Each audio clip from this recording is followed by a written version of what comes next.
the cloud, I think. Yeah, okay.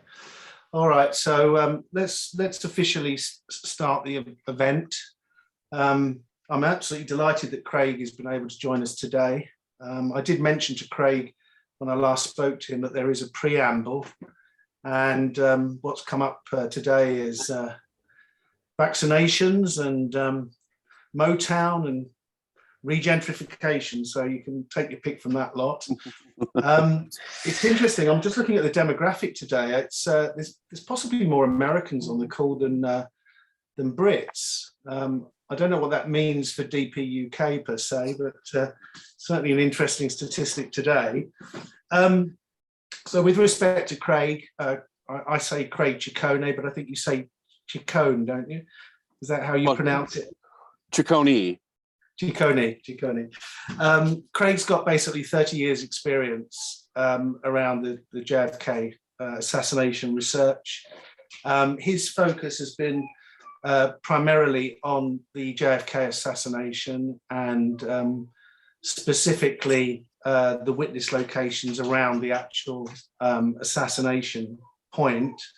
But he has done work on other stuff as well. The Tippit scene, and also the Ambassador Hotel. So for those of you that are interested in the RFK assassination, that's pretty interesting too, potentially. I actually reached out to Craig, I don't know how long ago it was, but it was as a result of the Project JFK CSI guys hosting an event in which Craig spoke. He talked specifically about the schematic that he's created and the accompanying book that goes with it. For those of you who are eagle-eyed, behind me, actually, on the wall, is Craig's work in its full glory. And he sent that over to me from the States, and how I've obviously had it framed and mounted.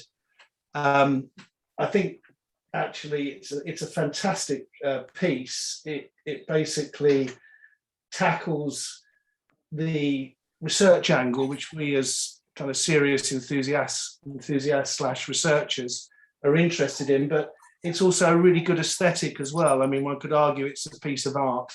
So I'm really pleased with it. There are others, of course, in the community that have produce things like this. Most of you are probably aware of Don Robideau's work, but you know, I think Craig has really done well here in getting the visual look right as well as the information right. I mean, Don's is absolutely chock-a-block with stuff. So that's the schematic.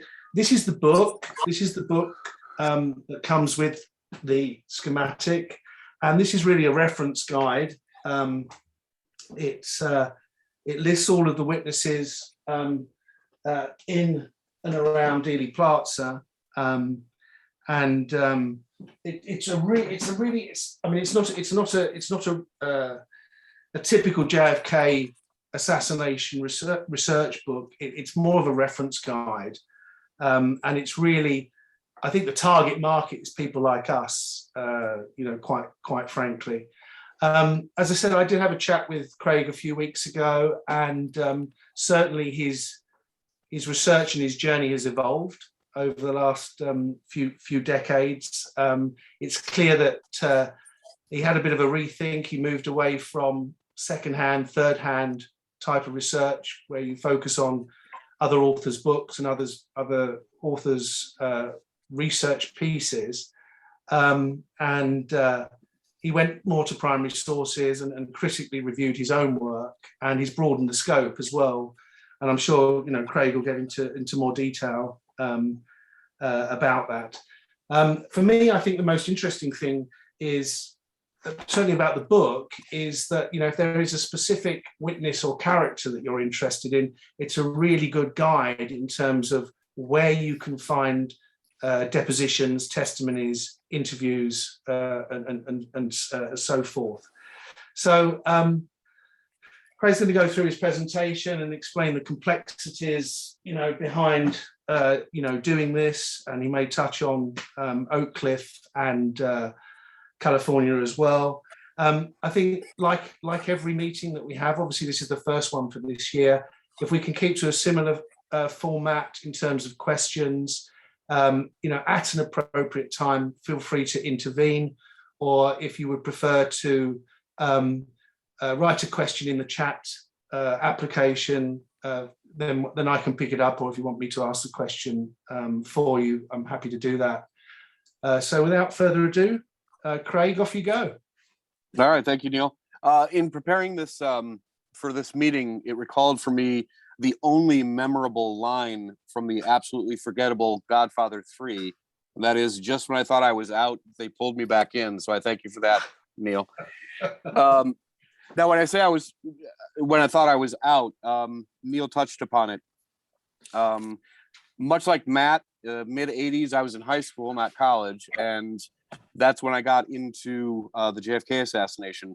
Inexplicably, one of my mother's friends, without any prompting whatsoever, brought over a box of materials that he thought that I'd be interested in. And it happened to be a bunch of books on the Kennedy assassination, some original teletype readouts from when HISCA was in session. And the first book I grabbed was They've Killed the President by Robert Sam Anson. And I think, like a lot of teenagers who think that they know everything and their parents don't know anything, I was immediately struck by how it was my mother's generation could have believed such a lie like the Warren Commission. So I was hooked, and I started my study in earnest. So by about 1990, I decided that I wanted to start lecturing at local colleges and universities, and I realized in so doing that I didn't have any kind of visual reference to Dealey Plaza. So I couldn't ask my audience to close their eyes and envision a pear, and that was the shape of Dealey Plaza. So imagine, a car driving towards the bottom of the pear and then turn to the, around the first curve of the pear. I couldn't do that. So at the time I was working at a picture framing shop and knew an architect who I asked if he could plot Dealey Plaza and make a big blow up that I could then take to these presentations and these lectures to give an aid. And he was all about that. It basically was just the buildings and the topography of Dealey Plaza with the presidential motorcade in the middle of the street. It was only after I started doing lectures that I realized, well, why don't I put some of the witnesses, the key witnesses, on there as well? And then it just snowballed from there. My initial impetus was Josiah Thompson's 6 Seconds in Dallas from 1967. Oh, yeah. That had a map, obviously a small map in his book, but he did the same thing, mostly with photographers, because that was one of his emphases were the photographers and the photographs. So I took that idea and ran with it, and since the plot had already been put onto an architect's computer, like it was a CAD drawing that architects use, it was easy for my friend Greg to just plot as many witnesses as I wanted. And I said, well, why not plot as many witnesses as I can find? So I used Josiah Thompson. I used Mark Lane, who in his book, Rush to Judgment, just had a listing of eyewitnesses that either gave deposition or testified before the Warren Commission. And I just went from there. And when I was finished with that, I started attending the Assassination Symposium on Kennedy, or the ASK conferences in Dallas in 1991 and 1992. And I started selling the schematic and the list there. And it was quite useful to a lot of researchers. So I felt like I was contributing to something. Like Neil alluded to, it wasn't an analysis per se. It wasn't a book on the Kennedy assassination that analyzed something with original research. It was more of a database. That was my intent. So not soon after that, I became disenchanted with some of the aspects, some of the seedier aspects of the JFK research community, a lot of the backbiting and a lot of the egos. And I was then turned to different political assassinations of the 1960s.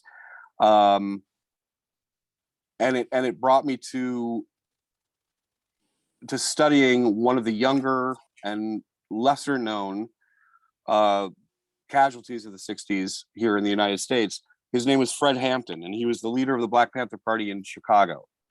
And he was killed when he was only 21 in a police raid of his apartment in 1969. And so a lot of my research for the past 30 years has been on his life and his death, specifically trying to get his FBI records released. So just like not Jan Wiener, was it John? John Wiener.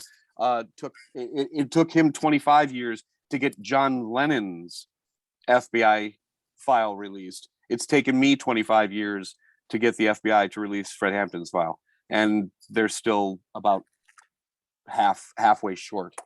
But anyway, in 1996, I had an occasion to go back to my schematic and my list, and I thought that I was just going to be making some minor updates, some things that I had learned, some things that had been discovered.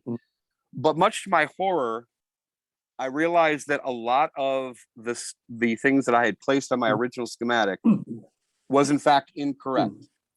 I had relied entirely too much on the confidence of these resources that I was using, and did not check those sources, did not double check those sources for their veracity, and basically just took everybody at their word and added it to my work.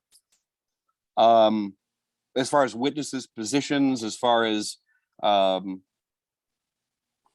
what their opinions were as to the direction of shots, and I describe this a lot better in my book, that I was basically putting words in people's mouths. The investigators obviously they were not prepared to take accurate statements from these eyewitnesses, or just simply failed to, whether it was gross incompetence or simply just a negligence on their part.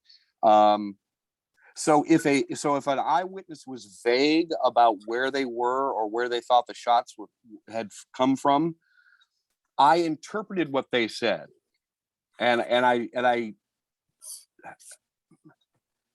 realized how misleading that was. I did not want to. If a witness said that they thought the shots came from west of the Texas School Book Depository, they said that the shots came from the knoll.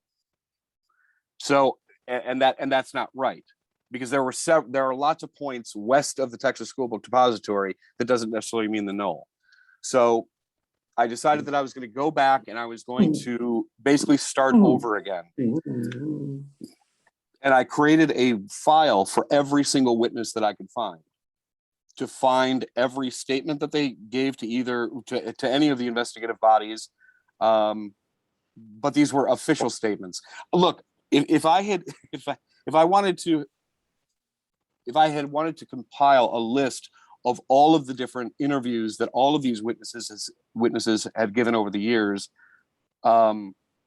I'd still be working on that list. You understand what I'm saying?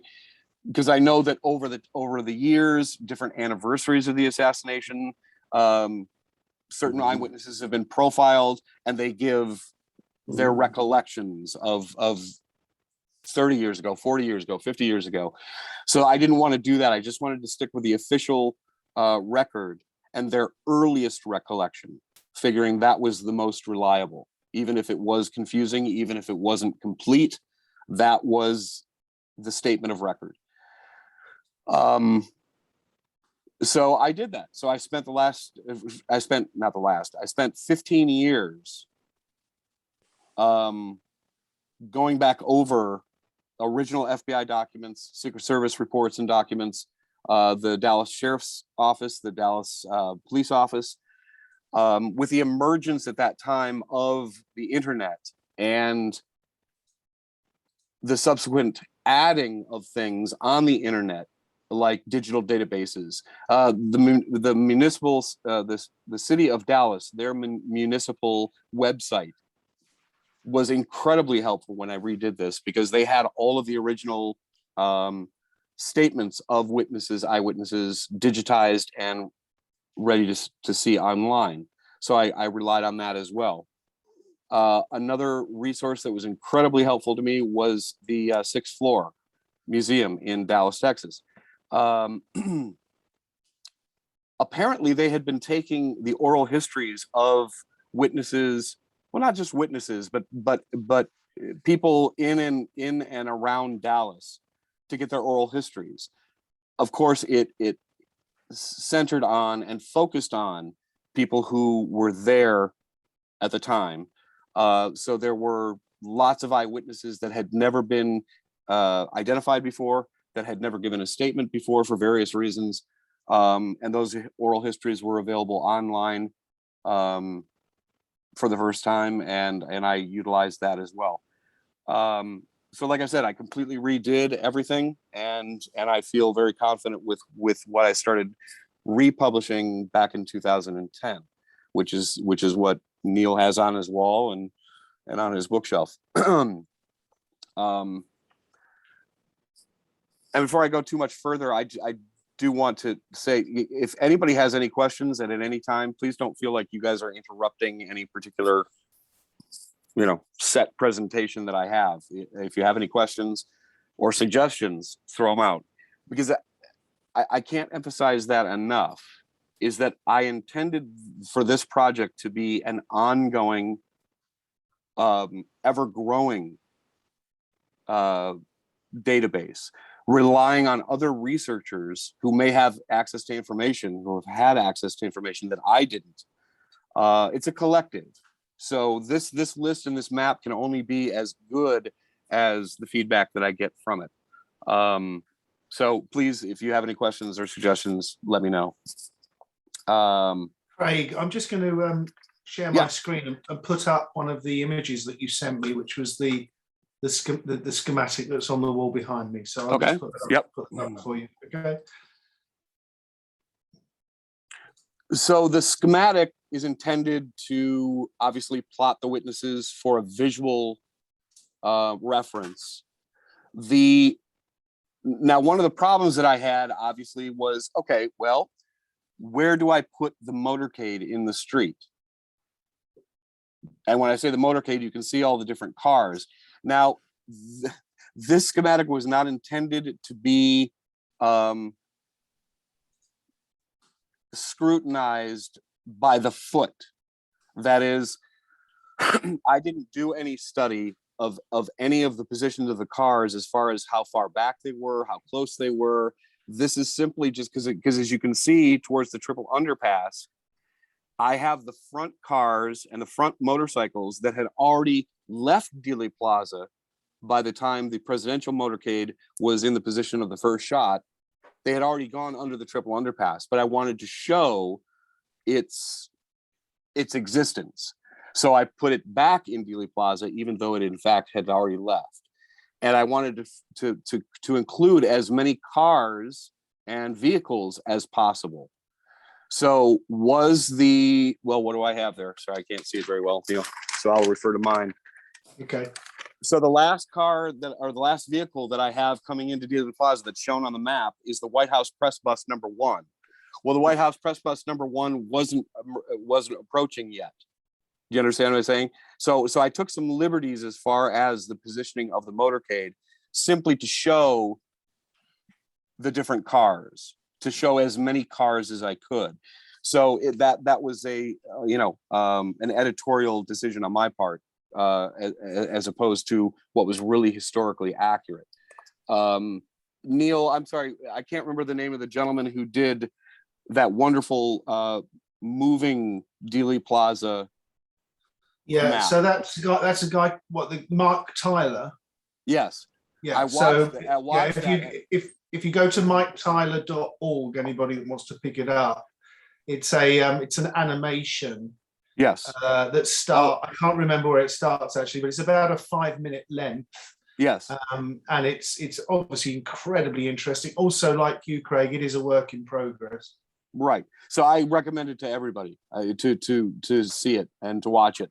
So that might be more accurate than, say, my schematic as far as the positioning of the cars. But I decided that I would put the presidential limousine in the. We can argue about when the first shot was fired, but how about officially when the official record has the first shot fired? That's where I put the presidential motorcade. So there are other editorial decisions that I made as far as, well, who would I include on the list? And because a lot of these witnesses moved from position to position as the motorcade turned onto Houston and then turned onto Elm, what position am I going to put Altgens in? What position am I going to put Bronson in? Or the Towners? Or, Willis? So I basically just said, okay, at the start of the shooting, or at least what the official record is as the start of the shooting. So I'm not going to quibble about a few feet here and there as far as some of these witnesses are concerned, but that's what I was thinking about as I was creating this and where to plot these witnesses. The other thing that I completely forgot to mention right off the bat was what a daunting task this has been, because we do not know how many witnesses were in Dealey Plaza at the time. The Ciccone assassinations, one of their investigators, Joseph Basteri, claimed that there were 692 people present in Dealey Plaza. Now, he does not source this at all. There's no footnote. There's no indication of where he got 692, which I think is a very specific number and one that has not been repeated. That is in its specificity. So how did the investigator of the House Select Committee on Assassinations come to 692? We don't know. And I have not accessed Hiska's working papers to try to track that down. By the photographic evidence that we have, and it is quite extensive, I'm not surprised. And while my list shows the position of a little under 400 witnesses, if there are still 300 witnesses out there to find, it makes sense. And that's why it looks very sparse in some places that we know was a little bit more dense with eyewitnesses. That is, all the barricades around the corner of Elm and Houston and Main and Houston, both sides of the streets. So it would be worth it to try to track all this down and to try to discover what it was that made Basteri come up with the 900 or 692 witnesses. Now, the book that accompanies the schematic or the map, it lists things and, well, not eyewitnesses, but witnesses that I couldn't put on the map, including most, if not all, of the occupants, I think, of the motorcade, of all 26 vehicles of the motorcade, which, as despite my attempt to cram as many vehicles into Dealey Plaza as possible, there were 26 vehicles in total in the entire motorcade.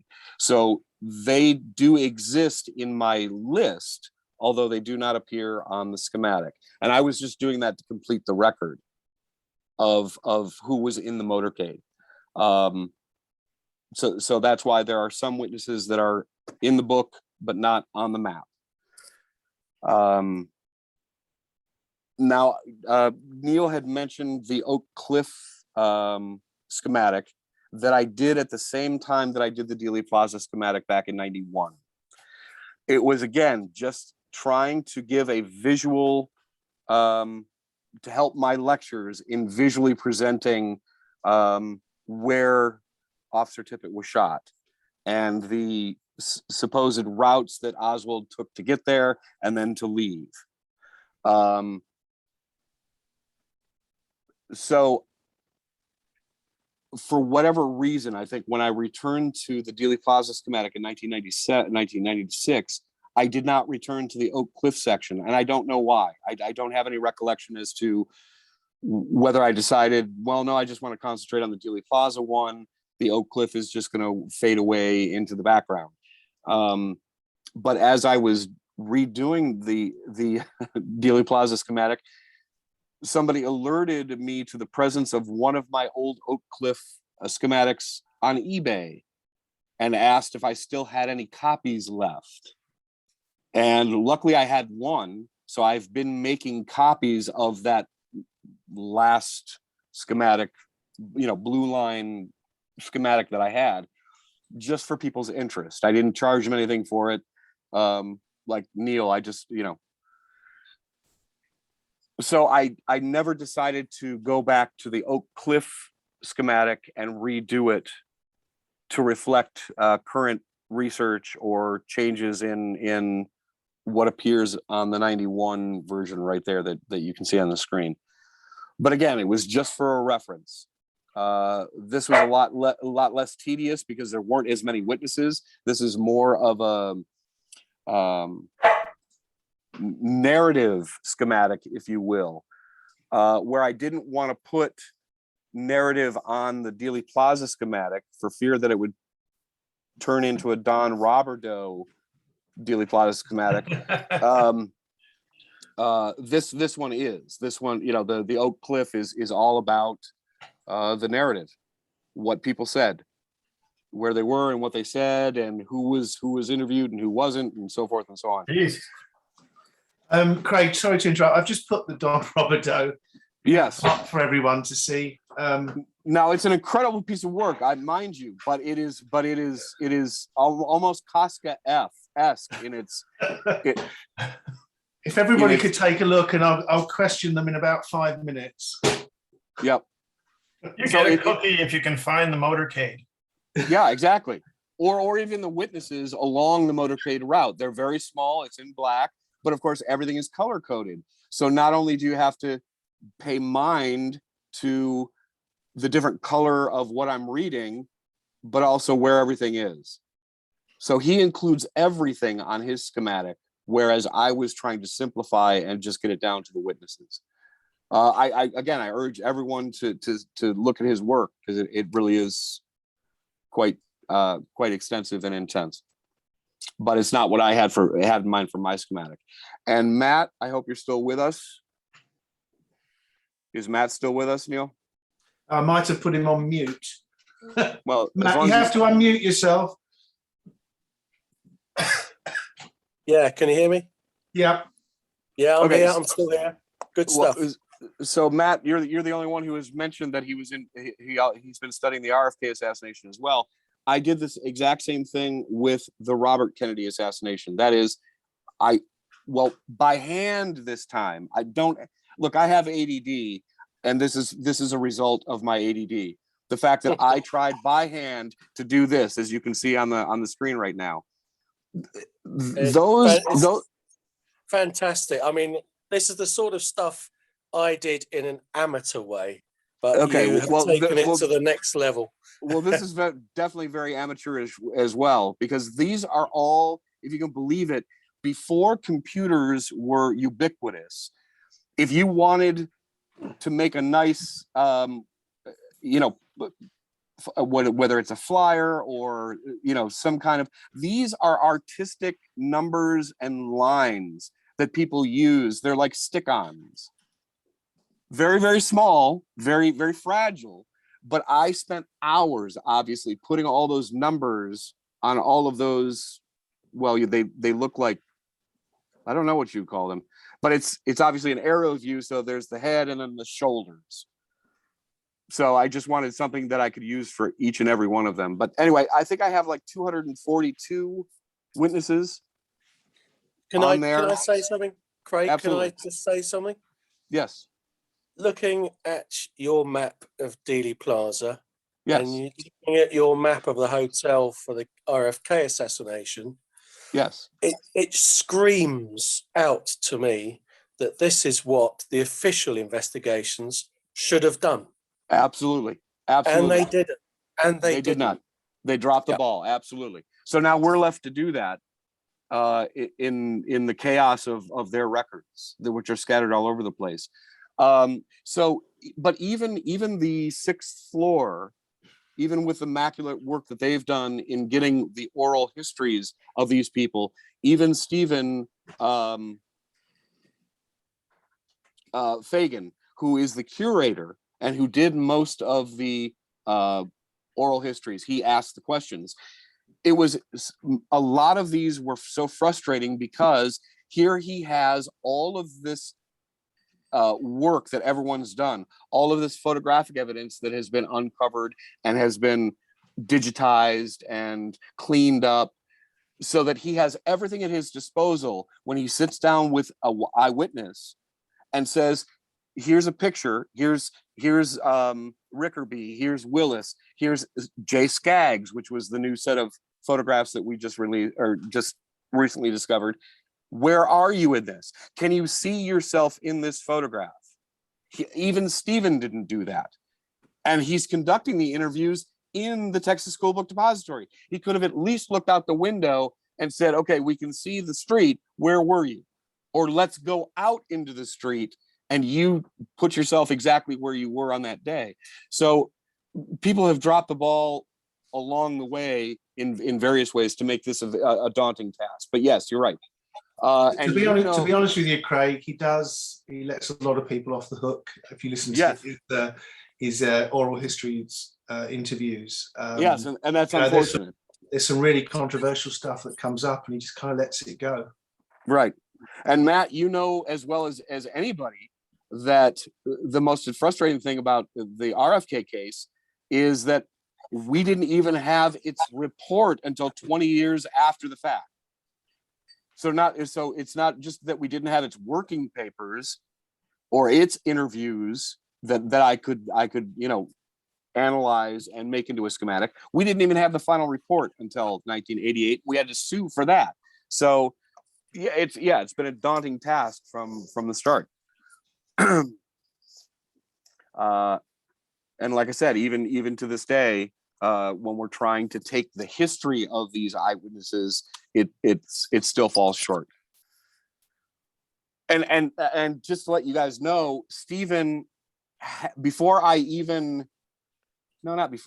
had incorporated the oral histories into this newest version of my list and schematic.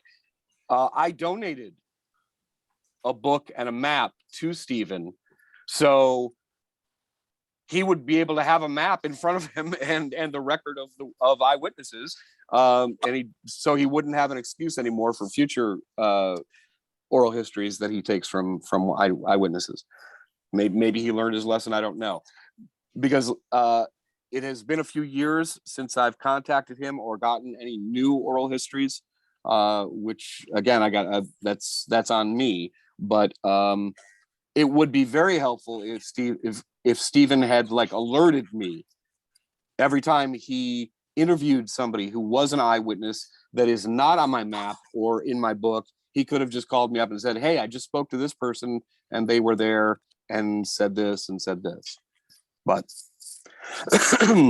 the sixth floor museum is its own entity. It's not part of our collective, apparently. So I don't fault them for that. It's just, it'd be nice in order to get, to make the schematic and my list grow as much as possible. So now Neil wanted me to make, to talk about some of the issues that I've had in redoing the schematic and the list as far as placement of witnesses. And well, there are a lot of problems or problematic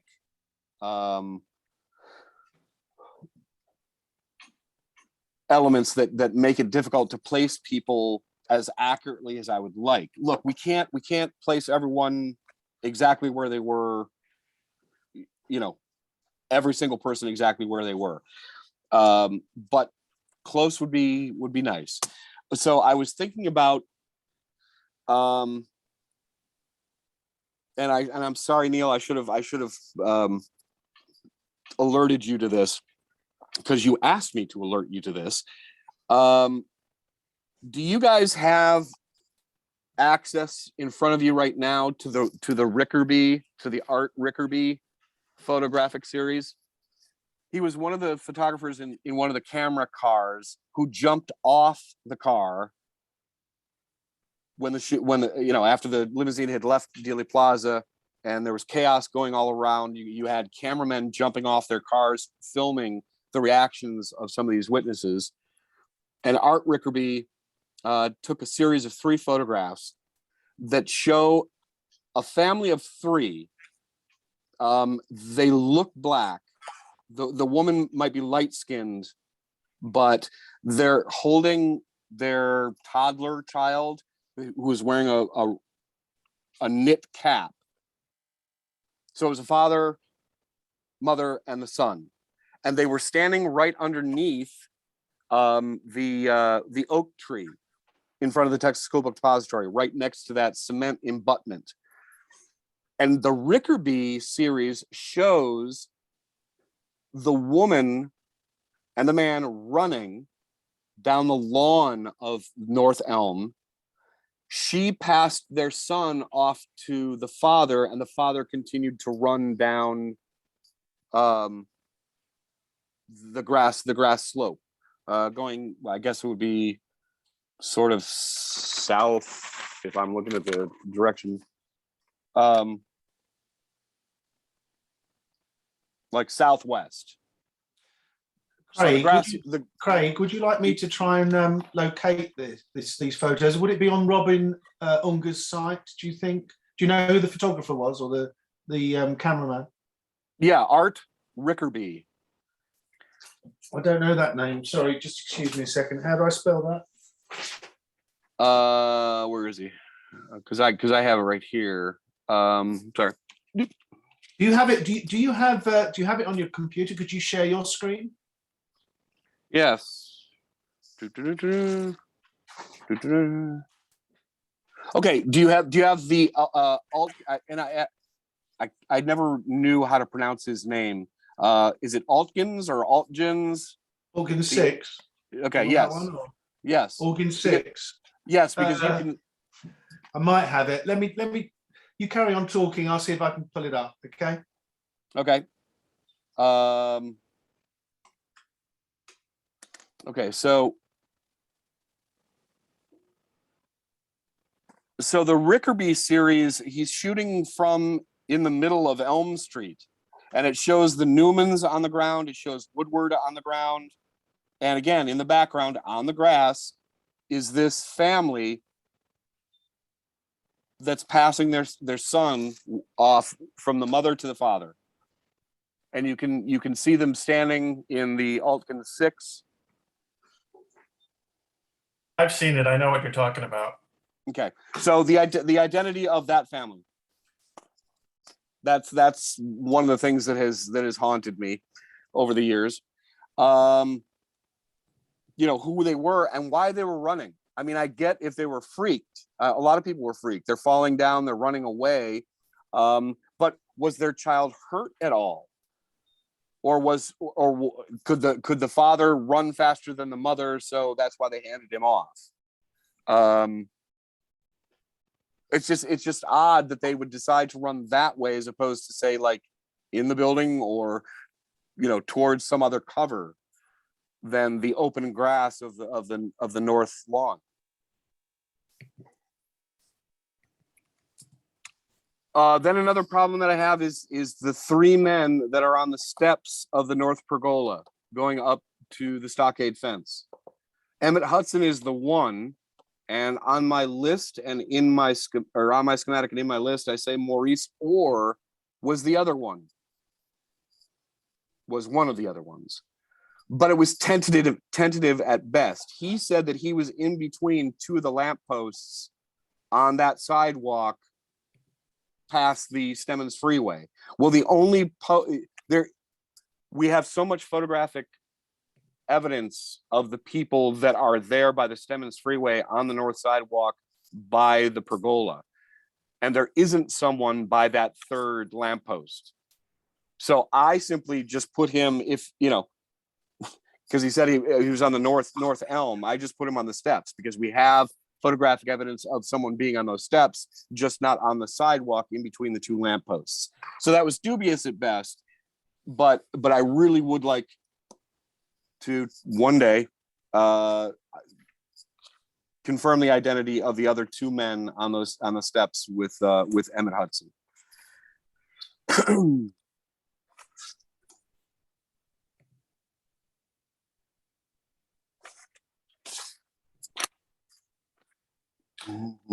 Craig, I'm struggling to find the photograph that you're referring to vis-a-vis the family. Right. On the north, I mean, Alkin 6 is obviously cropped. Yes, but you can still see them in it, even though it's cropped. Guys, if I could show you something for a moment. Absolutely. Sharing a link. Arthur Rickerby, the photograph you're talking about, is up for auction right now. Let me see if I can do that for you, Joseph. Hang on. I just put it in the chat, the link. Yep. Okay, one sec.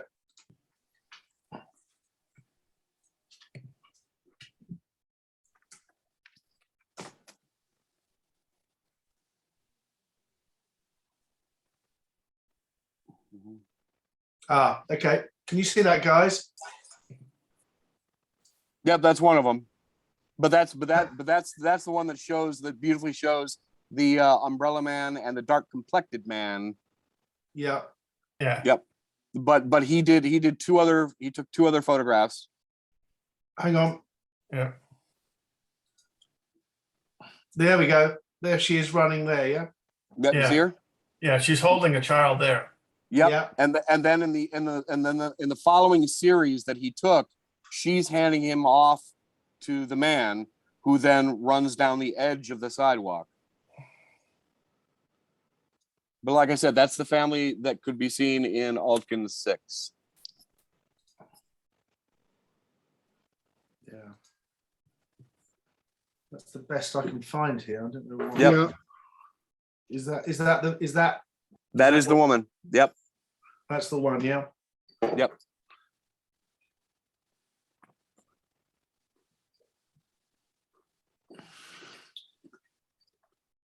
So where do you have this family standing prior to the assassination, or at the point of the assassination?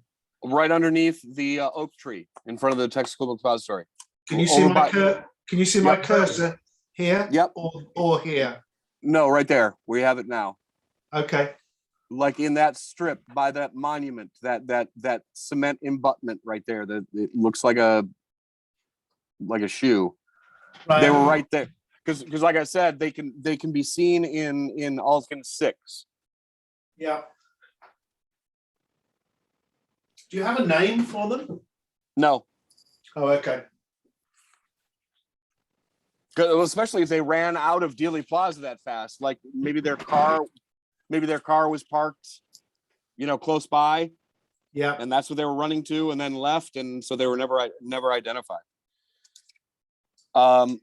But I wanted to, for those of you who are familiar with some of the attempts at identifying these people, there was a French website. I have it in my book. A few nights ago, I tried to access it. It is no longer accessible, which doesn't surprise me because this is 12 years down the road. But it was apparently the researcher who identified these people, his name is Alan Bouquet. He's French, but the website is, I think, Belgian, sorry. Marcel, I'm not even going to try his last name. His website, COPWEB .be is still there, but there's nothing on it. Now, luckily, I did screenshots of them, and like the Zapruder frame 151 that shows the people between the sprocket holes of the digitized Zapruder film. You can see from the edge of the top of the Stemmons Freeway sign that whole line of people along the North Elm, the sidewalk, and many of these people have been identified. You mean Mannequin Row? Do you? Yes, exactly. Yeah. Okay. Well, from the Stemmons sign to the lamp post, but it's from the lamp post onward that is going north towards the Texas School Book Depository that there are problems with how many people are there and who's been identified and how they were identified. The problem is that when I was compiling my list again, or rewriting my list, and had access to these two websites, there was no sourcing for their placement or their identification of these people. They simply referred back to their official statements, either by the Secret Service or the FBI. Well, I have access to their statements to the Secret Service and the FBI or Dallas police or sheriffs. They never identified themselves in the Zapruder film or in any other film because the investigators weren't interested in that. Didn't have access to that yet when they were questioning these people. So how it is that this French researcher or even Dutch researcher said that was able to identify the secretaries from the Texas School Book Depository is beyond me. June DeShong and John Templin can be seen because they did in fact pick themselves out in recent years as that was what I was wearing and that's where I am and that's me. So but the other ones like Mary Woodward and Ann Donaldson and Maggie Brown, Jane Barry, all the secretaries from the different publishing companies, there's no sourcing as to how they identified these people being in these places as seen in the Zapruder frame. So that's the only problem with attempts to identify them. As far as I know, these men and women have never picked themselves out in the Zapruder film and said, yes, that's definitely me because I was wearing this coat or this skirt or, you know. So that's a problem.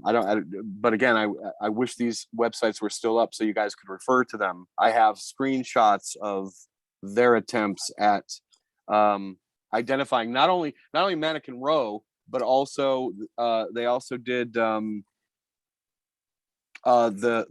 Croft photograph, Croft photo 3, which is the one that Jackie Kennedy. Croft was standing right next to Phil Willis at the southwest corner of Elm and Houston. And when the motorcade came right in front of him, he took a color picture of the presidential limousine, and Jackie Kennedy is looking right at him. So behind her, how many do I have in the Croft? 19 people are shown in Croft 3 that were not identified in Zapruder 151 because that's not Mannequin Row. That's further north on the street. But 19 people that we have here. And luckily it was in color, so we have all of their clothes. You can see their skin pigmentation, so we know who's black and who's white. And it's just too bad that we can't identify these people, but 19 people that are right there. And then the people that are in front of the Texas School Book Depository, not just in the street itself, but also actually standing in front of, like near the Elm Street extension, the actual entrance to the Texas School Book Depository. And I'm sure, Neil, you asked me about that, about the controversy over the placement of people on the steps. Because guys, if you can see that one of the things that I added new to my schematic was a detail in the upper right-hand corner, a detail of the steps or the entrance of the Texas School Book Depository. So because I was cramming so much into the Texas School Book Depository as it was at the top of the map, I wanted to at least show a little semblance of order on the steps. And yeah, the controversy is around who says they were with who and when. In my experience, what I've read is that some people confuse the investigator's question, or for convenience sake said that so-and-so was with me when in fact so-and-so was simply just near them, or they had seen them in the crowd somewhere and they would include them as saying they were with me when they actually weren't.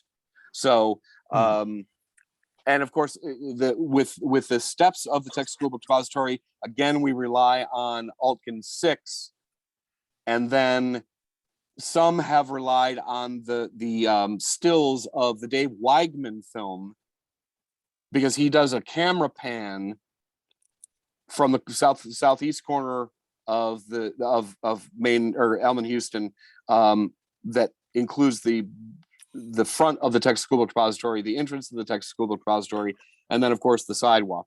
But Weigman's film, you've got to keep in mind, was after the shots had taken place. So people had started moving by the time Weigman turned that corner and started filming. So even if we can identify people in the Weigman and stills the Weigman film, it's still not necessarily at the time the shots were fired. We can still identify them, certainly. But if people were in the lobby and then heard the shots and came out and now are on the steps and can be seen in the Weigman film, that's a little misleading. Or if they were on the steps and then came down into the street to get a closer look, again, that's misleading. But that's part of the problem, is that when these people were interviewed for the first time, second time, even when they testified, they were not given photographs, amateur or professional photographs that were taken that day, and said, can you see yourself in this film or in this picture? At best, when they were being deposed by the Warren Commission, they were given an aerial photograph of Dealey Plaza, and they were told to put an A or a B or a C where you were standing. But they did that for each and every witness. They didn't do it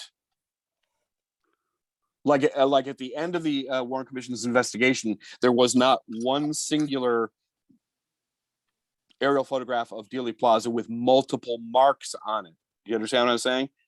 Each witness had its own clean aerial photograph of Dealey Plaza on which to put themselves. So, they didn't have any reference other than a very sketchy aerial photograph, and no other reference of people that were around them, that they knew to be around them.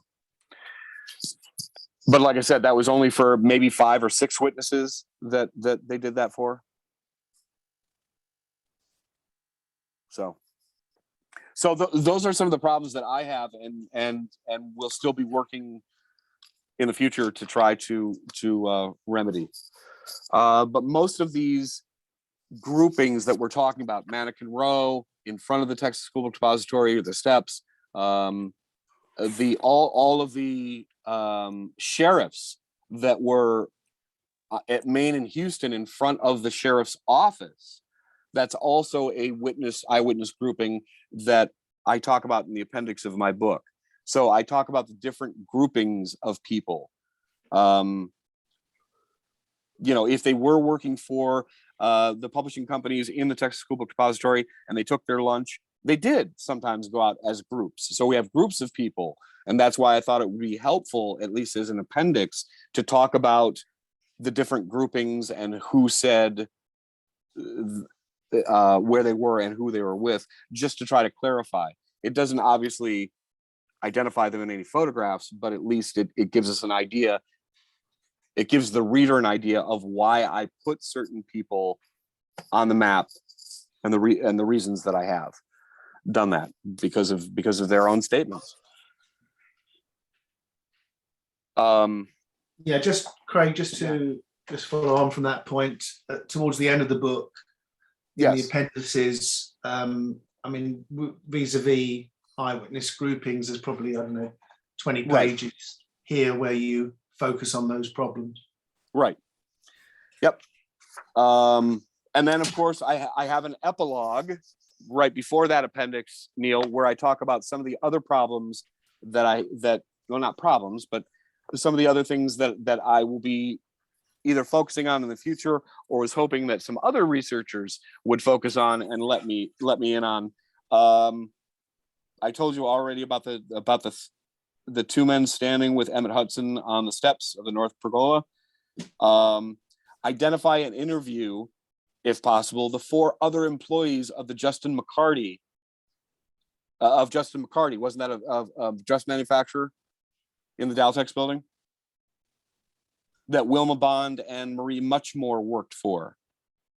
So there were 4 other employees from that same company that were with Bond and Muchmore. We don't know their identities. There were other employees of Wallace Beard Plumbing Company that was alluded to in Jim Marr's book Crossfire. That's never been identified. There were 5 additional U.S. Postal employees that were allegedly watching the motorcade through binoculars from the Terminal Annex building, that was discovered and briefly alluded to by Gerald Posner in his book Case Closed. Yes, and so we've got to reprocess the oral histories that have been done at the 6th floor museum.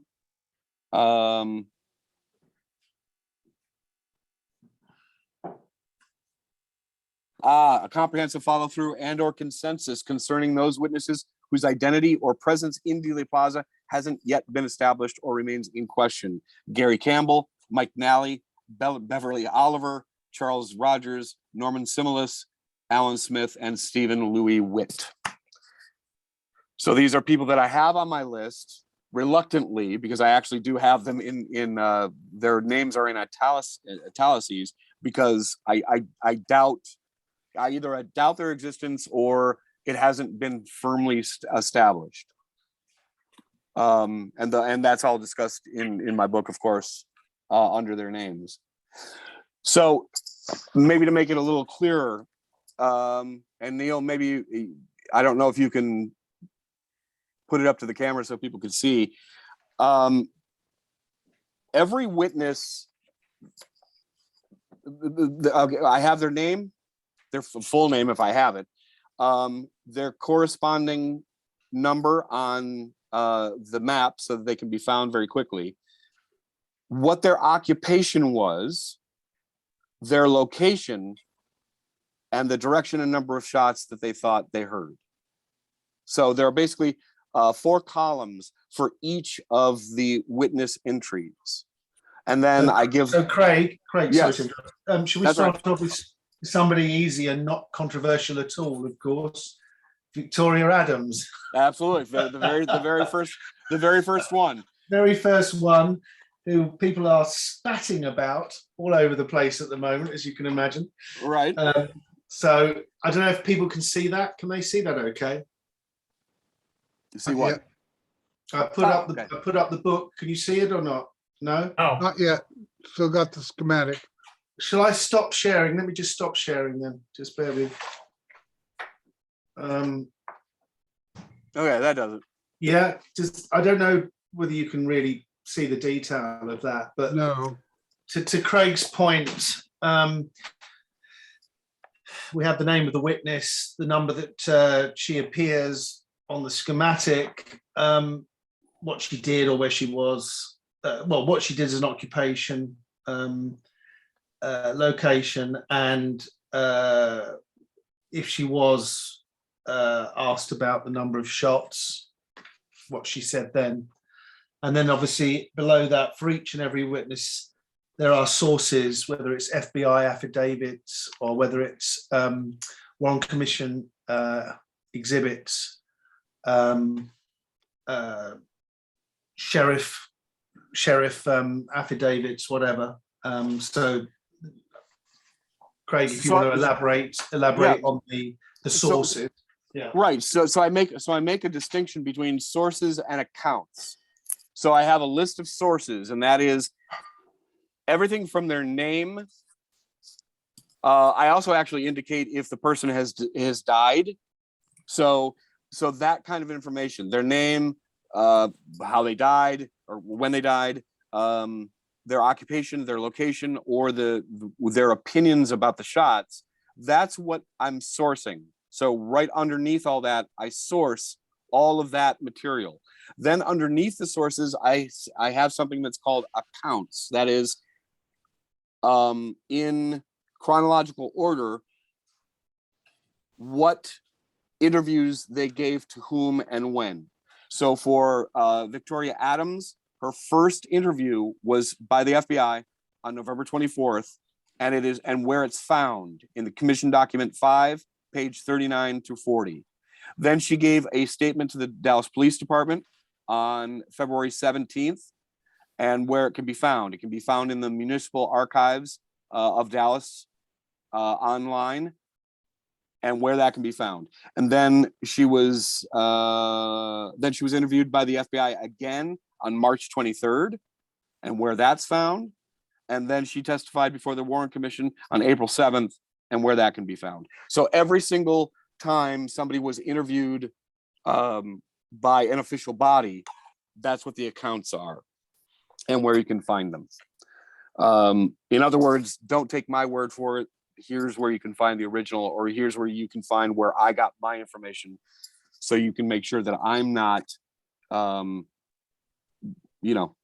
being vague or putting words in people's mouths.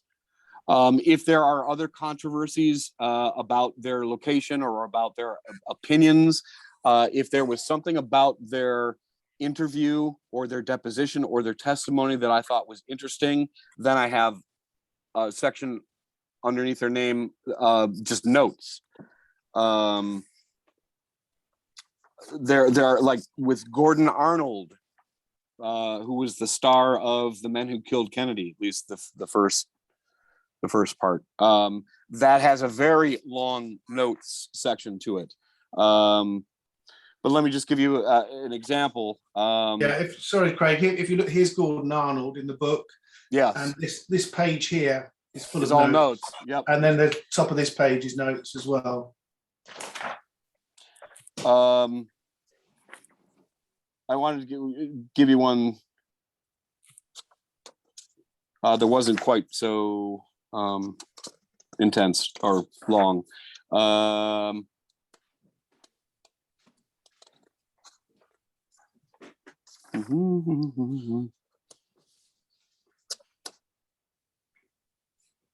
Okay, so we'll just go with O.V. Campbell, who is the vice president of the Texas School Book Depository.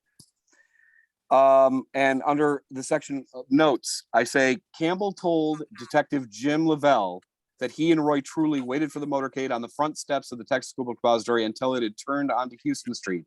After which, quote, we then walked across Elm Street and stood on the curb near the parade as it turned from Houston Street down under the underpass, end quote. Campbell later told the FBI that he remembered that Carolyn Arnold, Geraldine Reed, and Bonnie Ritchie, quote, were standing at my elbow and likewise witnessed the assassination, end quote. Campbell was consistent, although more specific, in subsequent statements regarding his opinion to the direction of the shots. Quote, Mr. Campbell heard the shots being fired from a point which he thought was near the railroad tracks, end quote. Quote, and that was from November 26th. Quote, I heard the shots. It sounded like they came from the knoll near the railroad tracks, end quote. That's from February 64. Quote, I heard shots being fired from a point which I thought was near the railroad tracks, end quote. That's from March 64. So again, that was entirely too loquacious for me to put underneath the direction that they thought the shots came in. So I put it under the notes section so that I could show how either more specific or less specific a witness got, depending on how many times they had been interviewed over the months. So that's why the notes were handy, or at least, expounding upon where I sourced this information came in handy, or is helpful to the reader. Yeah. So Okay. that's basically how the list is set up. As far as Right. showing, a distillation of all of those sources, but still giving you all of those sources to look them up yourself, and just to become familiar with some of the archives that we have now online. I mean, when I was doing this, we didn't have Harold Weisberg's archive online yet, but now we do. So Mary Farrell, Harold Weisberg, Matt, we have Philip Melanson's archive online now.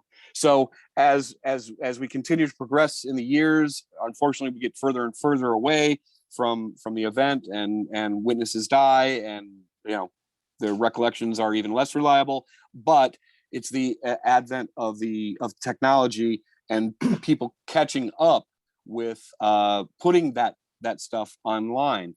Newspaper research is incredibly frustrating at this point because they keep adding newspapers. So it's like I already searched that database, found everything I needed, but they're now adding more editions or more newspapers, or a longer run of newspapers. So I've got to search that very database again, but that's for newspapers. But if you have not visited the municipal records online for the Dallas County, I recommend that, because that is incredibly interesting to see the original documents scanned. And you can bet your ass I was comparing the multi copies.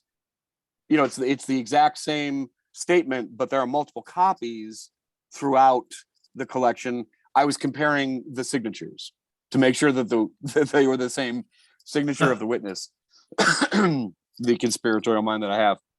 I do recommend you guys, if you have not visited the Sixth Floor Museum online. Of course, I don't expect you to fly all the way from London to Dallas. You can, but that's online. So, and of course, even the JFK library has some wonderful oral histories that I relied upon, because again, some of the people that were in the White House, either press buses or even guests of President Kennedy's who were in the motorcade, were never interviewed. So they gave their oral histories. Those are in the JFK library. The LBJ library, I also went through as far as oral histories are concerned, and got some information there too. So, but all that's in my book. And I'm very sorry. Like I said, this current edition that you have, Neil, published in 2010. So that's the most updated one, but that's 12 years ago. Yeah. So a lot of the links that I have are dead at this point. So at any time, if anybody wants to reach out to me to let me know that it's a dead link or an updated link, or I'm what I should do is in 2023, because it's another anniversary, I should update my list and incorporate all that. Yeah, I bet you're glad that I reached out to you, huh? Oh yeah, absolutely. That's your life screwed for the next year or so. I think that was fascinating. Thank you, really, for going through your history there. Can I just suggest to everybody that we take, say, a 5-minute comfort or drinks break, and then I'm sure there's going to be lots of questions, Craig. Perhaps we can then open it all up to the floor. Is that okay for everybody? Absolutely. Okay. All right. Let's just take 5 then. Yeah. Okay. Okay.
Right, I'm back, Craig. I don't know if anybody else is.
Neil, can you hear me? Neil? I can. Sorry, I was on mute. That's right. Apparently, Art Rickerby was also a very famous sports photographer. So when you do a search for his images, a lot of them are sports. Really? So that's why it's hard to find his his assassination ones, because in the whole scheme of things, obviously, Yeah, I mean that was one day in the life of his career. Yeah. Exactly. Yeah. And only 3 images, because like I said, a lot of these cameramen jumped off their car, took their photographs, and then tried to jump back on. I did find a very good website which had all the positions of every cameraman and photographer, actually. And what's that? I found a website that located every cameraman. Yeah, which site is this? Oh man, let me think about this. Okay, well, it doesn't have to be now. I mean, just because look, I know that Sprague did a lot of work. It might have been Dennis Morissette. Okay. Yes. Okay. It might be his website, actually. I'll look into it and I'll ping you an email. Okay. Excellent. Thank you. Yeah. Craig, do you know who took the picture of James Tagg standing by the abutment? You mean right after the shots were taken? Yeah. Yeah. Because I was just looking at it. Was that Cancellara? It may have been. Because he took pictures of the bridge in the South Knoll, didn't he? Yeah. Hold on. Because I have it in my collection. Post assassination. Yeah. Yes, that's Cancellara. Yes. Yeah. I think it's Cancellara 1. Okay. On your diagram, you show a vehicle egressing from the south tunnel on the overpass. What? Yes. Yeah. Is that Nolan? Is that John Nolan? I think 24. Yeah, John Dolan. So let me read from.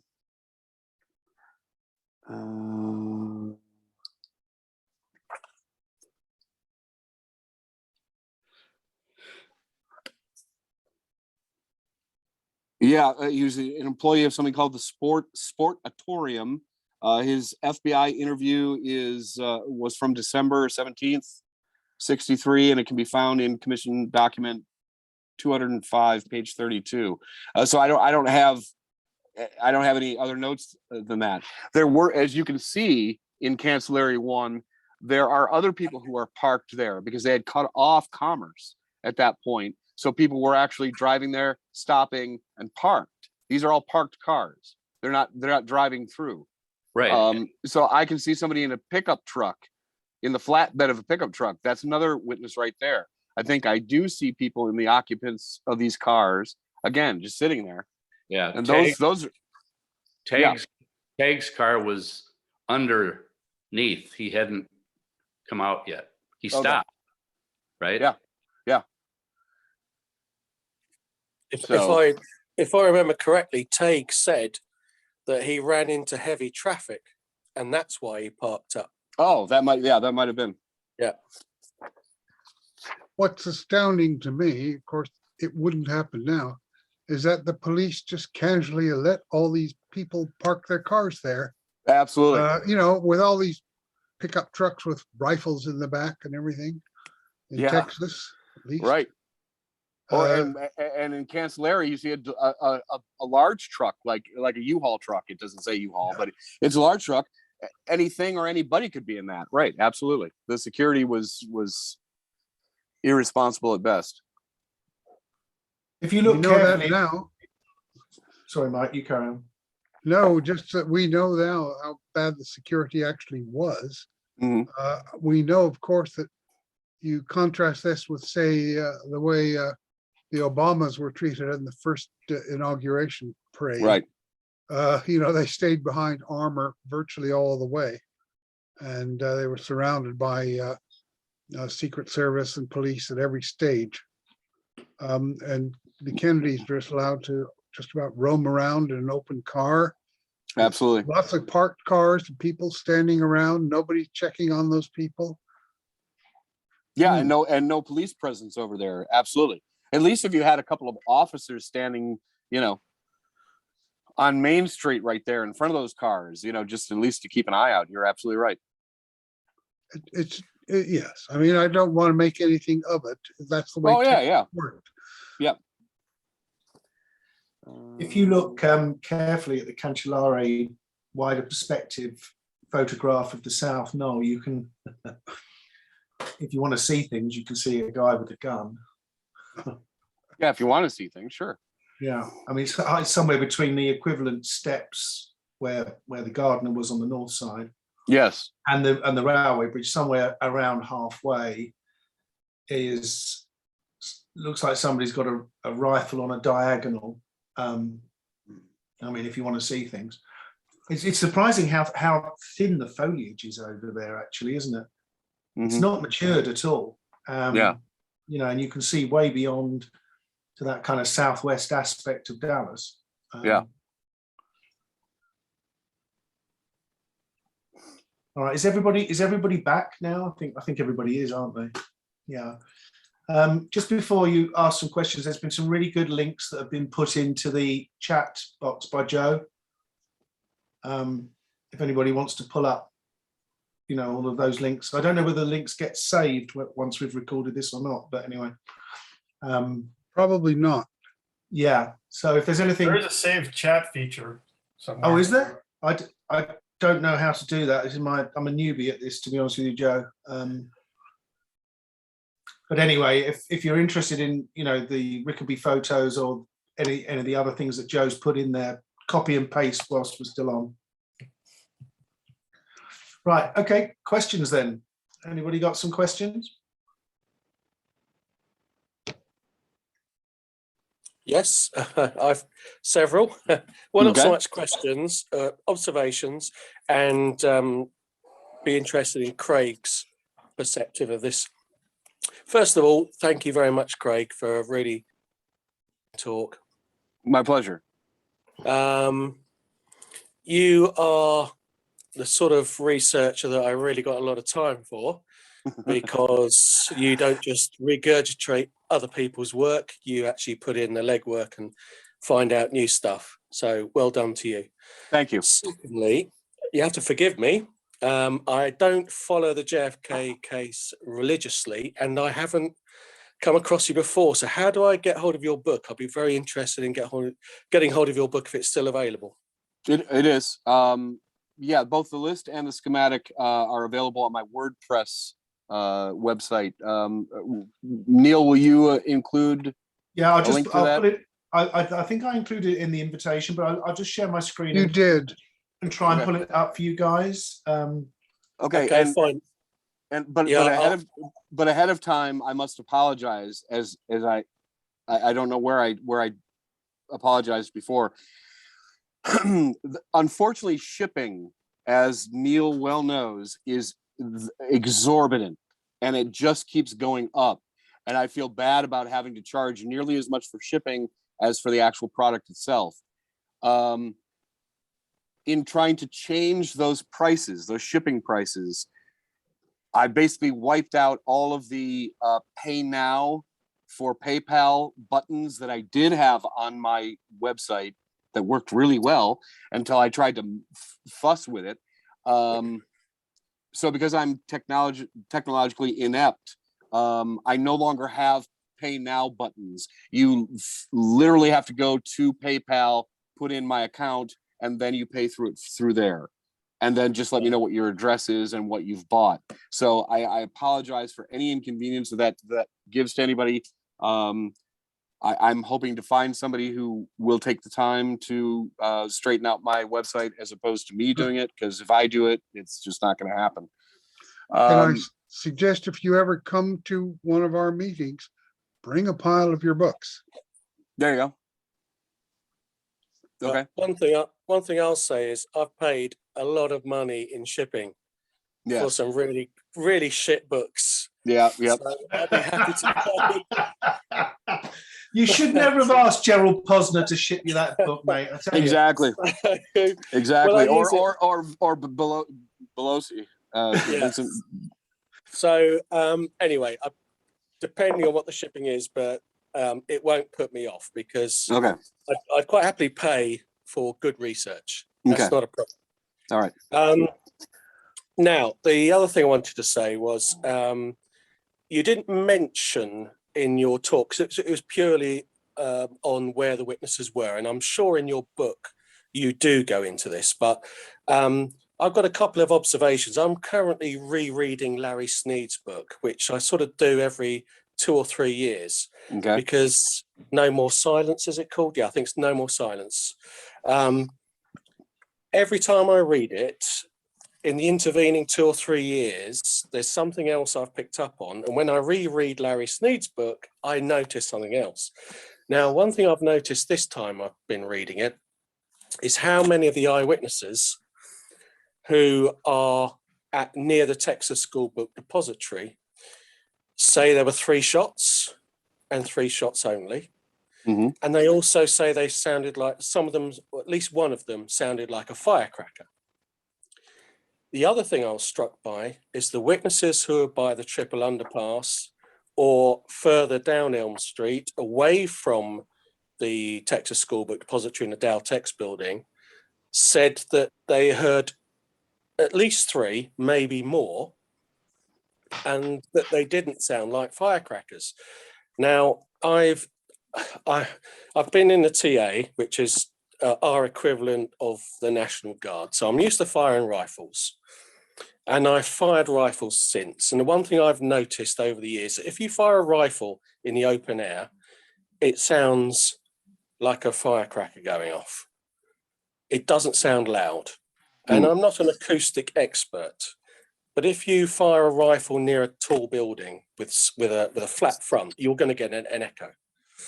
Now, I'm wondering whether the people up by the Texas School Book Depository were the first sound that sounded like a firecracker was a long distance shot, Mm-hmm. which didn't echo. And the other 2 shots that they heard were closer to them. And of course, the people that were further away from those buildings, which would obviously reflect sound, were only registering firecracker noises, apart Right. from the people who thought, and this was including combat veterans, who said the shots came over their over the top of their head. So it was was it the Newmans? Who was the Korean War veteran? Who was? I think that was Newman. Was it Newman? I Yeah, think. yeah. There No, weren't was any it Newman? Vietnam Newman wasn't Newman the young chap with the Yes. family, and he was the one that Yes. sheltered his daughter. Yeah, it was an older guy, but I can't remember his name. He was a Korean War veteran. I think he might have been a World War. Are you talking about Gordon Arnold?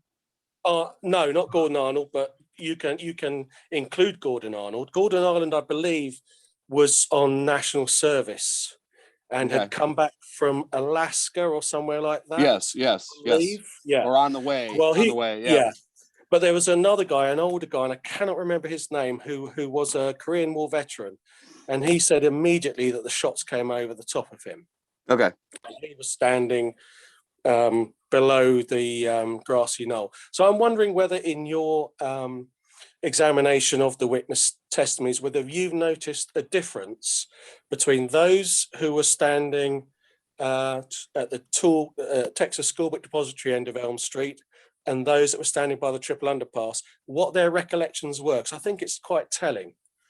Well, and that's a good point. I think what's telling is that it wasn't just the flatness of the Texas School Book Depository and the people that were around it, but the flatness of the other buildings that were around Dealey Plaza. Not to mention all of the other concrete structures, and of course the triple underpass, even the people who are standing on the triple underpass. And when you talk about acoustics, even the shrubbery and all the trees are going to affect the acoustics. But I never did a study of any of the groupings of witnesses in the specific locations where they were that may have affected what they heard or what those sounds sounded like. That is, yes, there were some people who talked about a firecracker. There were some people who talked about pauses between them, and the other 2 sounded closer. But I never grouped them together and tried to make sense acoustically or quasi-acoustically of if they were standing here, they tended to hear this. I think it is so across the board. But the cautionary tale about those interviews, unfortunately, is the FBI itself, even the Dallas Police Department, undermine the credibility of their own interviews by other interviews that they took. A great example is Gloria Holt and Stella Jacob. This is from my book. Again, taken by itself, Gloria Holt's description of her location as being, quote, down towards the Stemmons underpass west of the Texas School Book Depository, approximately 50 yards on the curb of the south side of Elm Street. Stella Jacobs, a coworker of hers, her statement said the exact same thing, verbatim. Now, what are the chances of two people saying that exact same thing, especially when it's not where they were, not even close? They weren't down by the triple underpass, and that their descriptions were verbatim. So unfortunately, I can't put a whole lot of stock in the interviews themselves, or it has to be taken with a grain of salt as far as the kind of information that investigators were trying to get from these people. If the people were being vague while they were face to face, why didn't the investigators say, well, what, can you expound upon that? Can you expand upon that? And even the Warren Commission themselves itself did not examine eyewitness statements, well, in and of themselves, but even acoustically, to try to establish the 3-shot, first one sounded like a firecracker, so everybody was confused and disoriented, and then the other two came, and that was it. You would think that if that line of thought, or even that, if that supported their preconceived conclusion of 3 shots, they would have included something like that in their report. That a majority of the witnesses, even though they were around tall buildings and there was an echo, consistently said there were 3 shots. And unfortunately, that's just not the case, because most of the eyewitnesses were very vague. And if not vague, they were leaded. The questions that they were asked were leading questions. Yeah. I think this is one of the big problems with the JFK case, is that generally the first eyewitness testimony is the best. Right. Because time doesn't have a chance to play on your mind. You can't be influenced by other people talking to you, or what you've read or what you've heard. So that's your initial observation, whether it's right or wrong. Absolutely. Eyewitnesses can be wrong. I mean, they are frequently wrong. I mean, I used to be a policeman, and you can get 5 people see the same thing, and they'll all say 5 different things. Right. However, can I add something in general? Yeah, sure. No, can I just add something that a few years back, I gave a talk at York on the ear witness testimony. Call it that, rather than just they were eyewitnesses as well, but they gave reasonably detailed accounts of the shots.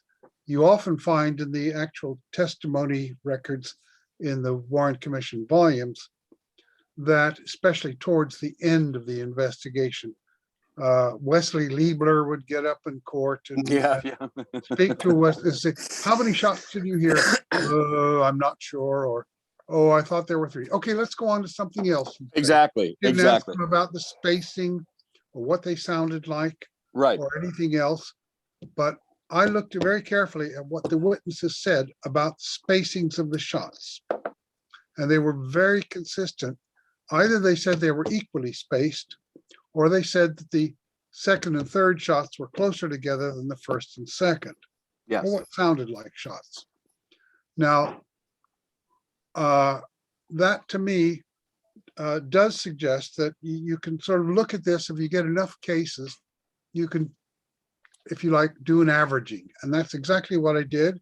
Calculated standard deviations of the errors involved and everything else. And also there were a certain number of witnesses who described hearing 4 or 5 shots. The first 3, very much like what everyone else said, and then a gap, and then 2 shots very close together. So there are essentially 2 groups of witnesses, the 3-shot witnesses and the 5-shot witnesses. There were also some really crazy ones, You're right. like the lady who said, oh, it took about 2 minutes for all the shots to Right. Right. be fired. And other ones said, oh, I heard at least 11 shots or something like that. So yeah, you have to exclude some of the outliers, but the vast majority of them came up with these spacings. Now, the other thing is I looked for the ones that actually said how many seconds they thought they heard Mm. between the shots.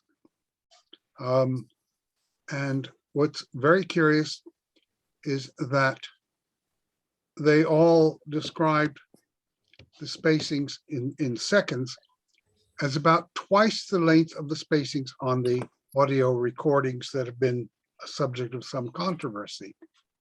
But if you allow for the fact that eyewitnesses to all sorts of other things typically describe the other events in terms of time that take about twice as long as the actual events take place, and you can actually prove this,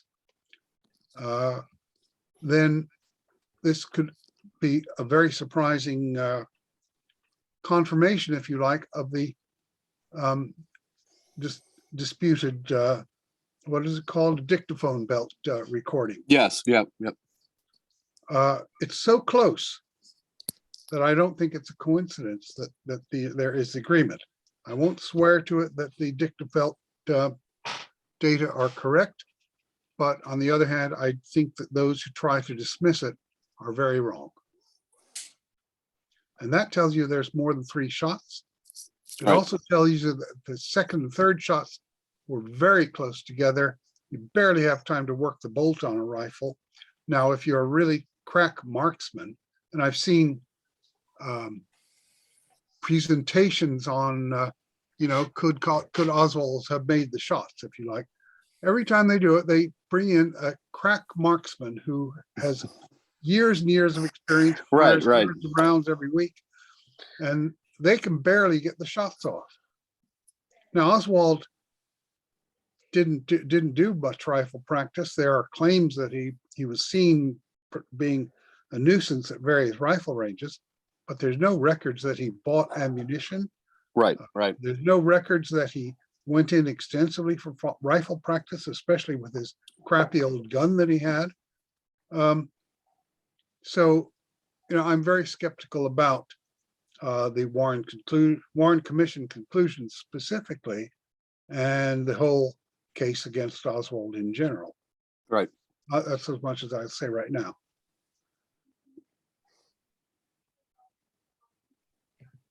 You raised a couple of issues which I'm going to take issue with. I've fired a rifle. I fired it over iron sights, and I could have hit that car without any problem at all. Now, could I have fired 3 shots in 6 seconds? Probably not. And don't get me wrong, I don't think Oswald fired them. But is hitting that car from a Texas school book depository window difficult? No, it's not. It really isn't. My question is, if I was an assassin at that window, I would not have fired when Kennedy was driving away from me. I would have fired when he was coming down towards me, down Houston towards me. You're quite right Because about the that. I target agree. gets larger and larger. You cannot miss. And you Not still only have a that- chance as he pulls away. Not only that, I think what happened was of the first 3 shots, whether there were more than 3, we can discuss, but of the first 3 shots, the first one, I think, missed because there are indications in the Zapruder film that a shot was fired around, I can't remember, frame, was it 133 or something? Is that when the girl in red stops running and looks Yes, back? and Yeah. Kennedy, who's waving the crowd, suddenly goes like this. Yeah. And I think so does John Connolly. The other thing is that Connolly, to his dying day, swore that he heard a shot, and then the second shot hit him, or maybe a third. But I think the second shot hit Kennedy in the back. A third shot hit Connolly. And then there were two more shots and one of them hit Kennedy in the head. Or maybe both did. Do you think it's possible that the first shot that missed was a shot that was designed to draw people's attention to the schoolbook depository? I think if I was shooting at a president, I wouldn't try to draw attention to anybody, especially myself, if I were firing the rifle. So, you know, you would shoot to hit. The trouble is that at the time that that first shot was fired, the car was blocked. The view of the car was badly blocked from the window in the Texas Schoolbook Depository by the live oak tree, I think. Live oak tree, yeah. Yeah, very common in the American Southwest. But if you were sitting on the 6th floor window, you would have shot as he approached. You wouldn't have shot as he receded. Well, I would agree But with if you would have, I mean, it's a logical assumption that you would have done that, but there's no escape. There's no escape if you take that shot as the motorcade is approaching the TSBD. Yep. People will spot that. People will see that. It's a fantastic shot. You're absolutely right, Matt. And I don't profess to be know anything about guns at all. And obviously, you've got more experience. But it's a very easy target. But there's no escape because everyone's going to look up and see, assuming that you are by the window and not in some form of a recess, which is a completely another story where you can't see the barrel of the gun. I accept that. So that to me is what I've always thought. Great shot, but if you are intending to get away, then you wait until it turns and goes down Elm. It's still a good shot. It's still a good shot, notwithstanding the gantry and the oak tree, which complicates matters. But I think that's probably the explanation for why it may not have been taken as the motorcade was approaching the TSBD. One of the other points that you raised, I mean, if a bullet's in the chamber, it's 6 seconds for two shots. Right. So that would potentially negate that argument. What you said earlier on. That's still rapid shooting, though. Two shots in 6 seconds with a bolt action rifle and aiming it. Yes. And I mean, I could probably do it over iron sights. I could certainly hit the car. Might not be able to hit his head. I could certainly hit the car. And if the scope was misaligned, so if you think that a guy that was intending to shoot the president had not practiced with a scope that was zeroed in, that just doesn't make any sense at all. Yeah, well, Matt, I'm not suggesting Oswald was in the sniper's nest and No. I'm just modifying the statement that you made. That's all. But Matt, you said that you could hit, looking over iron sights, you would be able to hit the car. Tell me, would you hit the other side of Dealey Plaza with your first shot? That's why I said, was that first shot just to get people's attention? It was intentionally meant to hit the road, sound like a firecracker, look like sparks. I agree. But that's what makes. But that was a marksman would not miss the car. He might miss the president. He would not miss the car. I agree.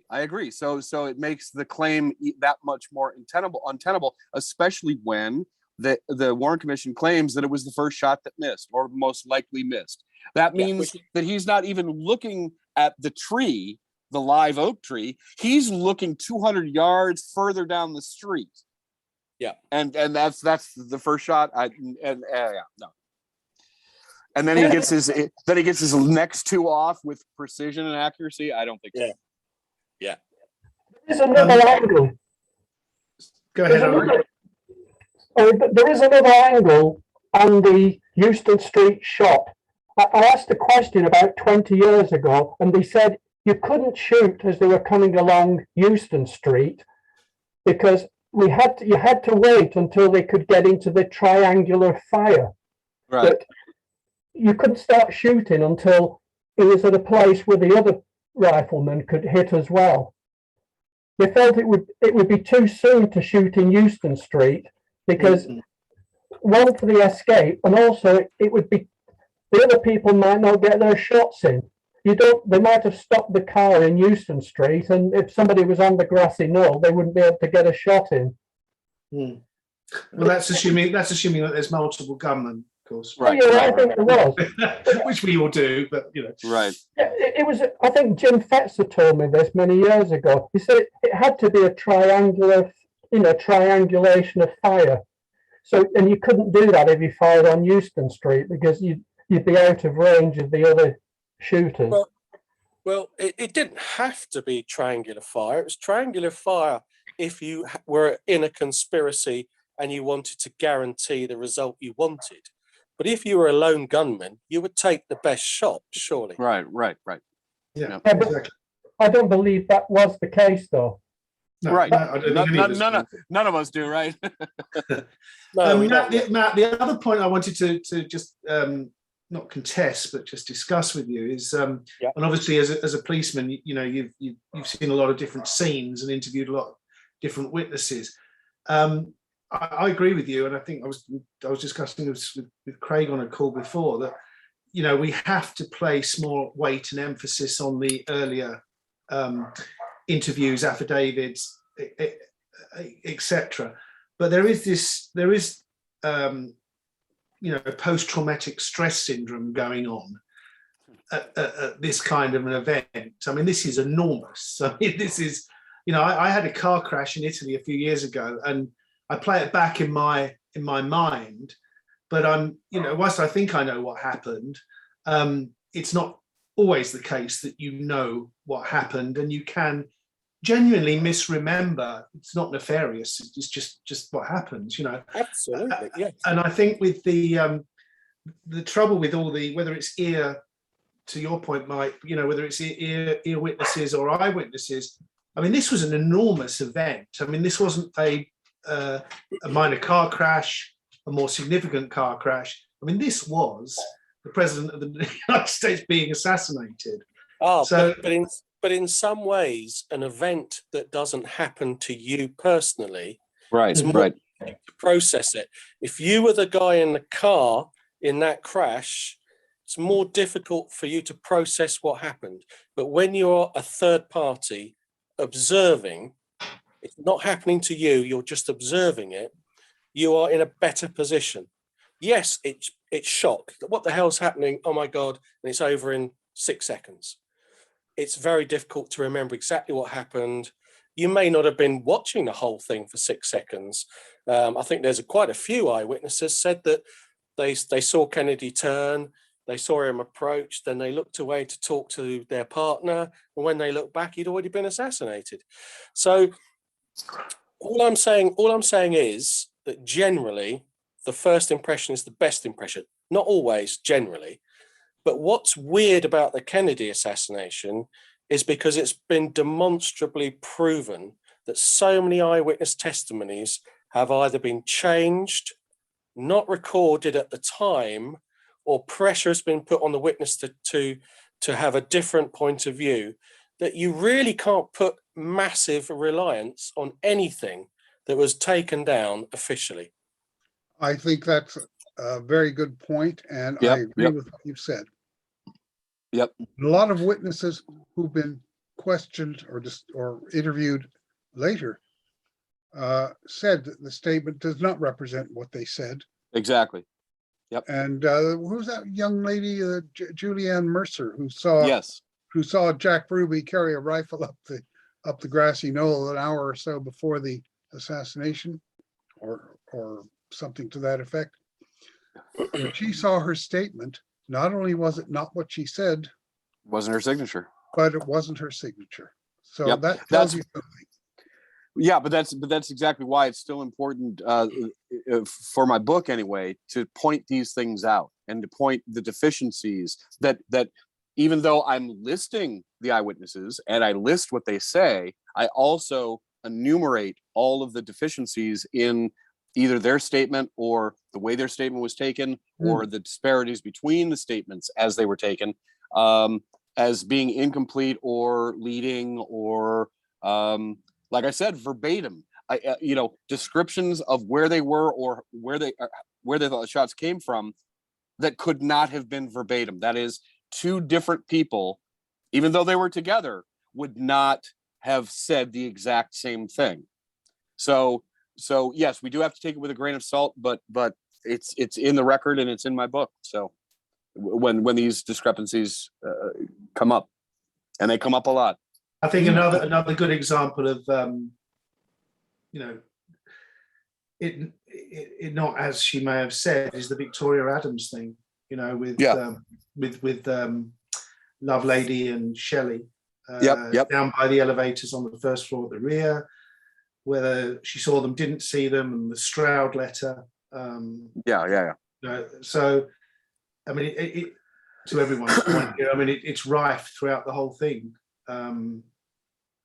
Statements that have been changed or misrecorded. I mean, FBI statements, I mean, they're terrible. They're not from the first person, are they? They're from the third person. Now, the interesting thing about that is that I did locate some of the actual handwritten statements that were given to the FBI that the FBI then takes and puts into an FD 302, which is a summary of the statement. And so we don't have all of the handwritten statements that were made by people to the FBI to compare the handwritten one and the typed one that the FBI says is the accurate summary of their statement. If we did, then we would see a lot more discrepancies between the typed official FBI summary of their statement and their actual statement.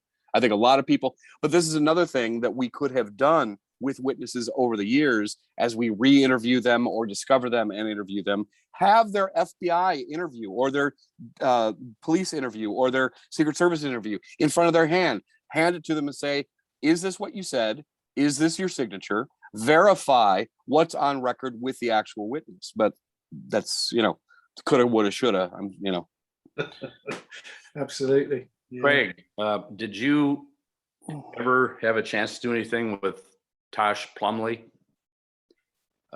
He was a part of an abort team. I've seen him lecture. I'm not familiar with that name. He was on the South Knoll, about halfway between the bridge and Houston, up at the top. Okay. And the reason I bring it up is he said that he heard a shot from his left, which would be the South Knoll. Right. Okay. I don't know when he surfaced as a witness, but do you know when he came onto the scene? No, because I'm not familiar with that witness. Yeah. His name is Tosh Plumley. Right. TOSH. He's all over the internet. If you go to the Ed forum, guys, you can probably find some threads where he's either participated or where he is the subject matter. Yeah, he says he was CIA, and they were to fire on the shooters that they knew were in Dealey Plaza. Oh, okay. Now I have it up. Okay, I had not seen that. I think he was around the South Knoll steps. I think he suggested the shots came from the underpass around that area, around the underpass / South Knoll Bank, where the car park of the post office annex was. So kind of behind him to the left, around that corner, I think. Yeah. But he was towards the top of the South Knoll. Yeah. But he's got a convincing story about the creation of an abort team. Oh, right. Yes. Yep. Interfere with the assassination. That he flew in with other individuals as an abort team, was the story. And That sounds a bit far-fetched though, really. Was You he have- the Go ahead. man that laid claim to arriving in that pickup truck or car or whatever you call it that is pictured in one of the photographs over on Commerce, parked on Commerce, or at the top of the knoll? no, There's he didn't say that he was a part of that. no. Okay. But they were to observe the scene, and if they saw it turning into an assassination, they were to abort it by interfering. You mean they thought there was going to be an assassination and they wanted to stop it? Right. So how did they find out there was going to be an assassination? If they were CIA, who was going to do the assassinating, as they say? Well, right. But I can't reproduce his whole No. No. narrative. It strikes me if you wanted to stop an assassination, you would have put the top on the car. You would have had Secret Service agents riding on the car. You would have had the military presidential escort present in Dallas. You would have closed the windows. You would have not had people on top of buildings. Yeah. Well, sure, but that's Yep. not what he's saying. It's much more convoluted than that in terms of his narrative. Well, Garrett, Yeah, I've I appreciate that. I've put it down, and I'm going to look into that. There are some other leads that I have as well. A Doris Mumford, a Robert Davison. Actually, he took a photograph in the aftermath of the assassination down by the Triple Underpass, and he was selling it on eBay, or somebody was selling it on eBay. But that's how I learned about it. Then a gentleman by the name of John Robert Oliver. Then Neil via Dennis Morissette. You have Irma James Van Zandt and her sister. So there are some leads that I have that I'm looking into, and I just put Tosh Plumley on the top of that. Yeah, what the other thing that makes his report of a shot to his left is that's about the position that Doug Weldon discovered as the sweet spot to get through the windshield. Okay. And so between the two of them, as far as I know, Weldon and Plumley didn't correspond. Weldon died, I don't know, 7-8 years ago. But he tried, as you probably all know, he tried to find the best spot for the windshield shot because he was privy to the man at the Ford Motor Works in Detroit that told him about the windshield hole that had to be disguised and eliminated. And so when he was told that, now Weldon was a lawyer, he knew how to ferret this stuff out, but he said that once he heard the technician from the glass works at the Fort Rouge plant say what he said about seeing a shot through the windshield on Monday morning after the assassination, he started to look for the place where the shot would best come from. And I was standing with a Kansas City sharpshooter at that spot, and I said, what are the chances that you could put a bullet through that windshield? He said, well, it would be like you were looking at the Altkins photo. Puts you about 25 feet from Kennedy, where Altkins takes his picture, and straight on through Altkins from that corner where the bridge meets the knoll. And said that bullet would go through that windshield like butter. He said, I'm an expert at shooting through glass at hostage takers. Oh, And no problem. yeah. So, Yep. You're familiar with the work of Sherry Feister, the late Sherry Feister? oh yeah, I had a debate with her 10 She's years the- 10 So- years so- ago, and she I disagreed with how she was having the shot come in theoretically almost from the side versus through the windshield, because she couldn't handle the idea that it could come through the windshield lined up with Altgens as he was taking his photo. Yeah. I saw her do a demonstration. She came to Canterbury, and she said the headshot came from the South Knoll. She did, you know, she had the diagrams and everything. I mean, she was a professional CSI lady, wasn't she? Well, it isn't very hard to get certified as a CSI analyst. It would seem a difficult shot. I mean, I'm not a rifleman, but it would seem difficult to fire from the South Knoll and miss the people in the front of the car and hit his head. But the problem I've always had with this case is the Parkland doctors all said the hole was at the back of his head. But if you watch the Safuda film, he's gone like that. So how could you, from the grassy knoll, how could you get it through the back of his head if it's already like that? But so, well, that's why I contended in debating with her that the windshield shot hits him in the neck.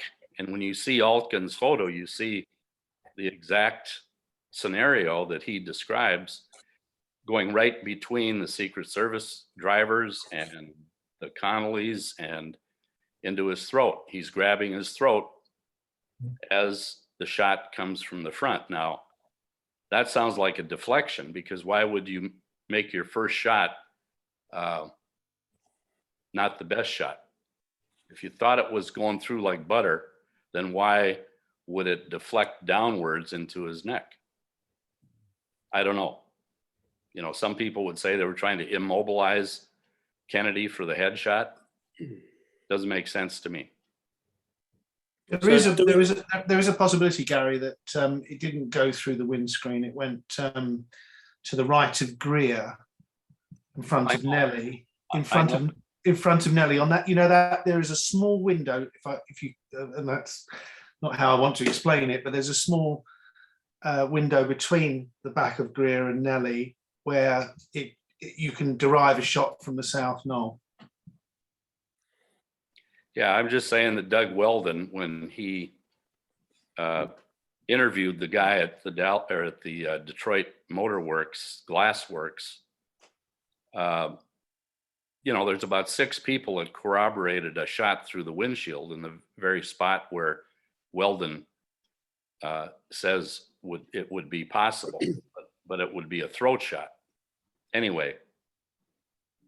I mean, just intuitively, it doesn't make sense to me that a professional assassin in a triangulation event would choose to take a shot through the windscreen, irrespective of whether it's, you know, knife going through a butter Yeah. or not. But that's just intuitive and that's common sense. I mean, I don't know, of course. I just think that there are plenty of other shots available from roofs and floors and grassy knolls either side, not north or south, that don't necessarily necessitate the shot through a windscreen. Do we know for sure that the windscreen was ordinary glass and not bulletproof? I can't believe the presidential limousine didn't have bulletproof glass. I don't know if we know for sure. I don't know. Yeah. Well, I mean, I think the bubble top wasn't wholly bulletproof, is my understanding. No, but I agree with what you just said. If you're a professional assassin, you wouldn't take a shot through glass if you had an alternative. Well, they had multiple alternatives. Yeah. Whether it was Dowtech's roof, County Records roof, South Knoll, North Knoll, Southwest TSB 6th floor. I mean, multiple alternatives.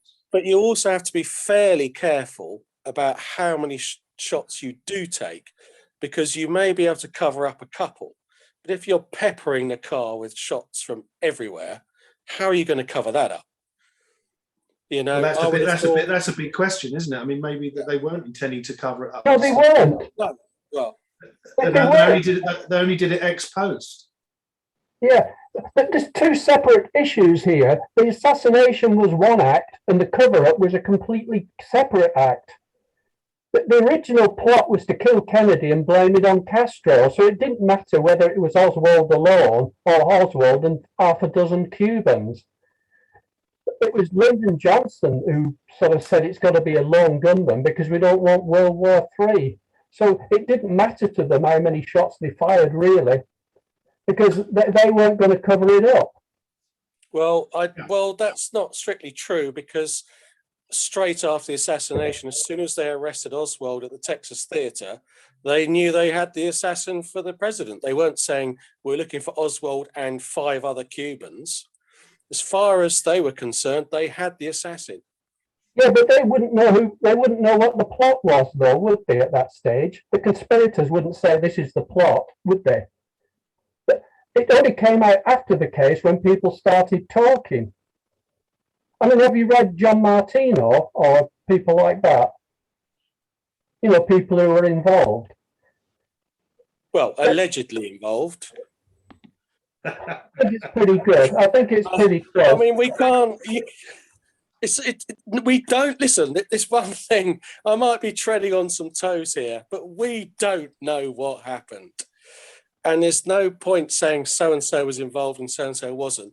It's a question of our best guess based on the evidence.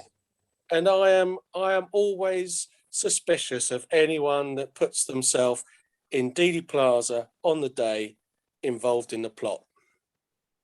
Because if you're a professional assassin, you wouldn't. Well, I don't think anybody has. I can't think of one person. Files has. I don't believe him. Well, Files is not the only one. There are other people that said they're involved in the plot. Visit Vecchiano, and the people have alluded to being present or not present or involved in the cover-up or supplying money or evacuating the assassins. But I don't know. I just don't think if you actually did it, you wouldn't incriminate yourself. That's my take. Or you'd be shot afterwards as part of the whole thing. Or you'd be shot afterwards. Yeah. Absolutely.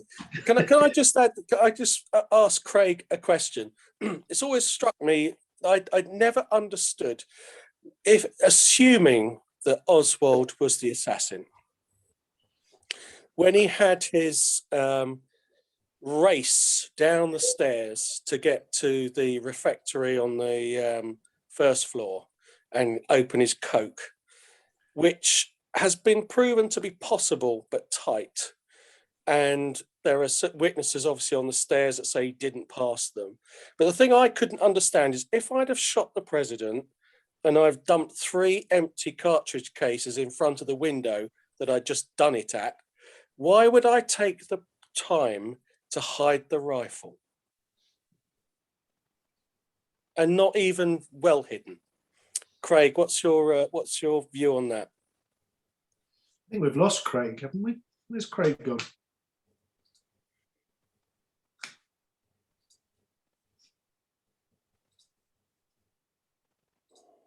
Have we lost Craig? Seem to have. Well, how about one of the other authors? Does anybody else want to answer that? Yeah, anyone else want to take that up? If you're going to hide the evidence, pick up the cartridges. Why leave 3 cartridges by the window and poorly hide the rifle when you're pushed for time to get downstairs? You just wouldn't bother. Especially if your prints weren't on the rifle. Gary, do you want to answer that? You're muted, Gary. I have no disagreement with that.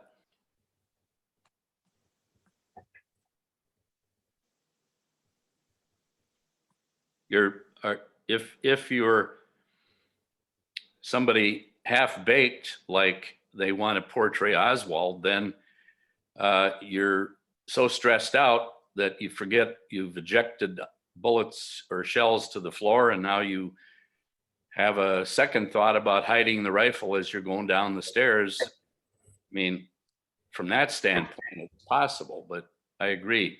If even an Oswald in his best portrayal wouldn't make that mistake.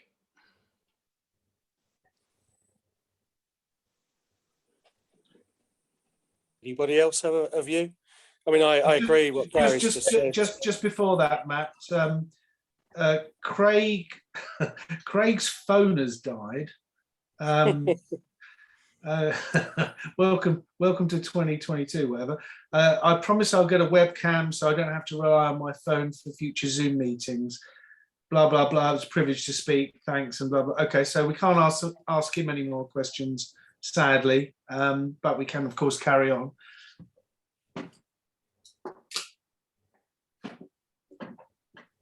So you were saying, Matt? Yeah, I just wanted other people's points of view on that. It just didn't make any sense to me. If you're going to flee the scene as fast as possible with a rifle that allegedly cannot be traced to you because your prints aren't on it, and B, it was bought in an assumed name, why would you take the trouble of poorly hiding it before running down the stairs, which is your only way of escape, and leaving 3 shells behind at the scene of the shooter? You just wouldn't. You just dump the rifle and run. Yeah. And it also brings up the point is, how do you smuggle a rifle into the Texas School Book Depository and in a paper bag and reassemble it? I mean, reassembling a rifle from being completely broken down is not easy, and you can't do it with a coin. Yeah, well, Ian Griggs, who was a founding member of the DPUK. I mean, I wasn't here then at the time, but he did a lot of work on the assembling and deassembling of the rifle. I don't know whether Alan or Richard or anybody else who might have been around then wants to comment on his work. Yeah, you can't do it. You can't do it easily. And even if you do it, you have to zero the rifle. You can't just put it together and fire and hope for the best. Nor did he seemingly take a box of ammunition with him either, did he? It was just the 3K. Yeah. Or rather. Well, it's possible that stuff could have been brought in over a matter of days. I mean, we don't have to buy into the paper bag morning of the assassination idea. I mean, it could have been brought in prior to that. Well, it could have. There is a theory. A rifle came in a box of books. That's one theory that's been put forward. Yeah. How did Oswald get to the school book depository on days when he wasn't getting a lift? Did he travel on public transport? Did he? Well, he got on a bus that nobody had been interviewed about from North Beckley, allegedly, to downtown Dallas, and none of the authorities interviewed anybody that was on that route, or any of the bus drivers on that route. I understand it was just a given. Yes, right. I mean, there are researchers, Richard, that think that Fraser took him every day. You know that, don't you? Yeah. And of course, there are researchers that believe that he didn't live at Beckley. True. It's a shame we didn't get Craig to talk about the Tippett murder, because he said he'd done some work on that. That would be interesting for a future talk. Yeah, I'm researching that aspect at the moment, Matt, and I'm hoping to be able to collaborate with Craig at some point. I mean, obviously he's not here to talk now; he's left. But I think he's dipped in and out of this over 30 plus years, and he's coming back to it after a hiatus of some sort. I think he will update the book. I think he'll update the schematic at some point. I think his interest has been piqued again. Yeah. So, and it was only when I did a preliminary call with him a few weeks ago, just to pin this down for him to do the talk, and he brought up Oak Cliff, and of course that's my bag, and he sent me that image. So I'm hoping that we can perhaps do some work on that together, along with another guy, Ryan, who's on the call as well. I mean, he's obviously got an architect, mate. I mean, this is a fantastic drawing. It is, isn't it? It beats anything else you may have seen, I think, on Dealey Plaza specifically. But if we could do the same thing with Oak Cliff, I think it'd be really interesting. Yes, because there hasn't isn't- Sutcliffe been completely redeveloped, Neil? Hasn't it been changed almost beyond recognition now? It has. Yeah. Yeah. Well, yes and no. I mean, the actual intersection is significantly different, but there are a lot of the other sites that are still there. You know, in the general Oak Cliff area, not just the 10th and Patton scene. No. I think the Tippett murder's a lot more difficult than the JFK murder because it wasn't investigated. There was no official investigation of the Tippett murder whatsoever. Even Jim Lavelle admitted that to Joe McBride. He said, we didn't bother. He said, we had the man, the gun, the bullets, and some eyewitnesses, so we never investigated it. So there's no record. I mean, you've got the witness statements for the JFK, but you've only got dodgy records for the Tippett. So it's very difficult to go back to do it there because there's nothing there. It was supposed to be one of the least investigated murders of a police officer in the world. You know, it just wasn't. It was wrapped up. It was wrapped up pretty much, wasn't it? Friday evening, in effect. You know.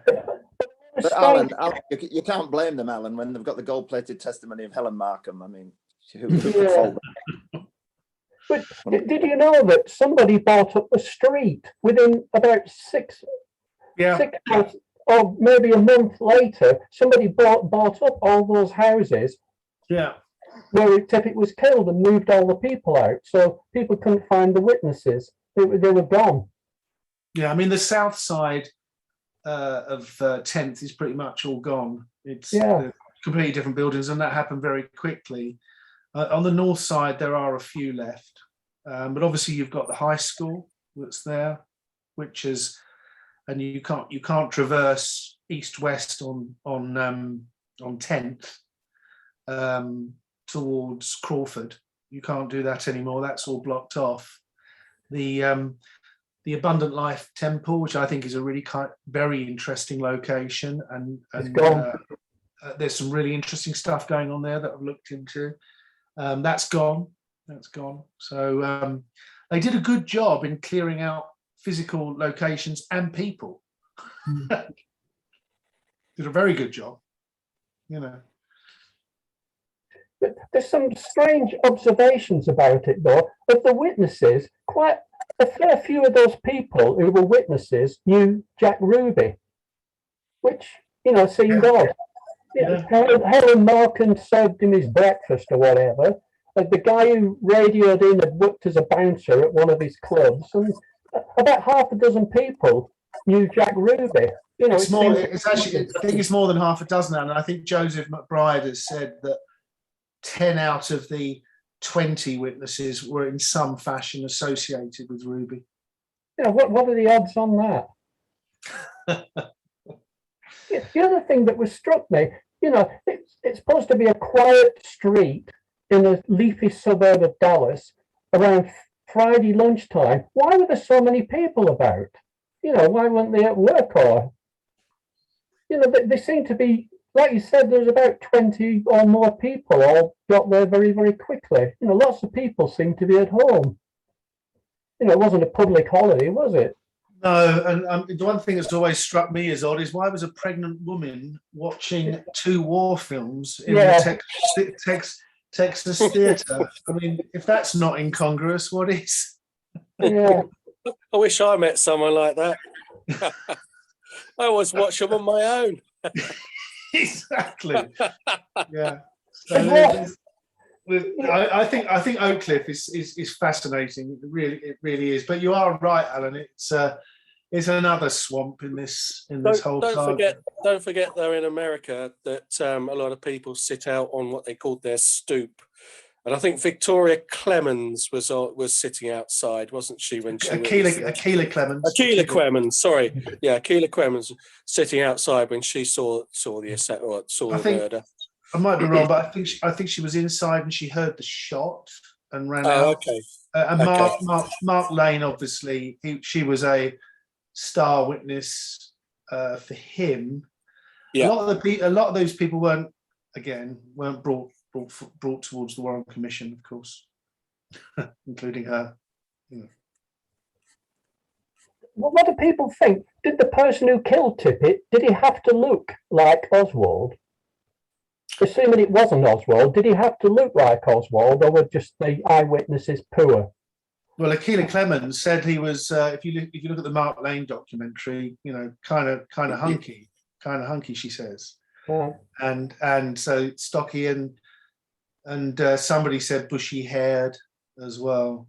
I mean, there's a whole spectrum of inconsistencies in terms of eyewitnesses, in terms of one or two gunmen, which direction they were walking from, whether it was from Crawford to Denver or Denver to Crawford, i.e.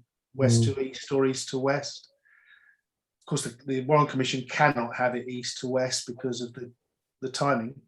I'm assuming that Oswald went back to his boarding house, which is another big query, of course.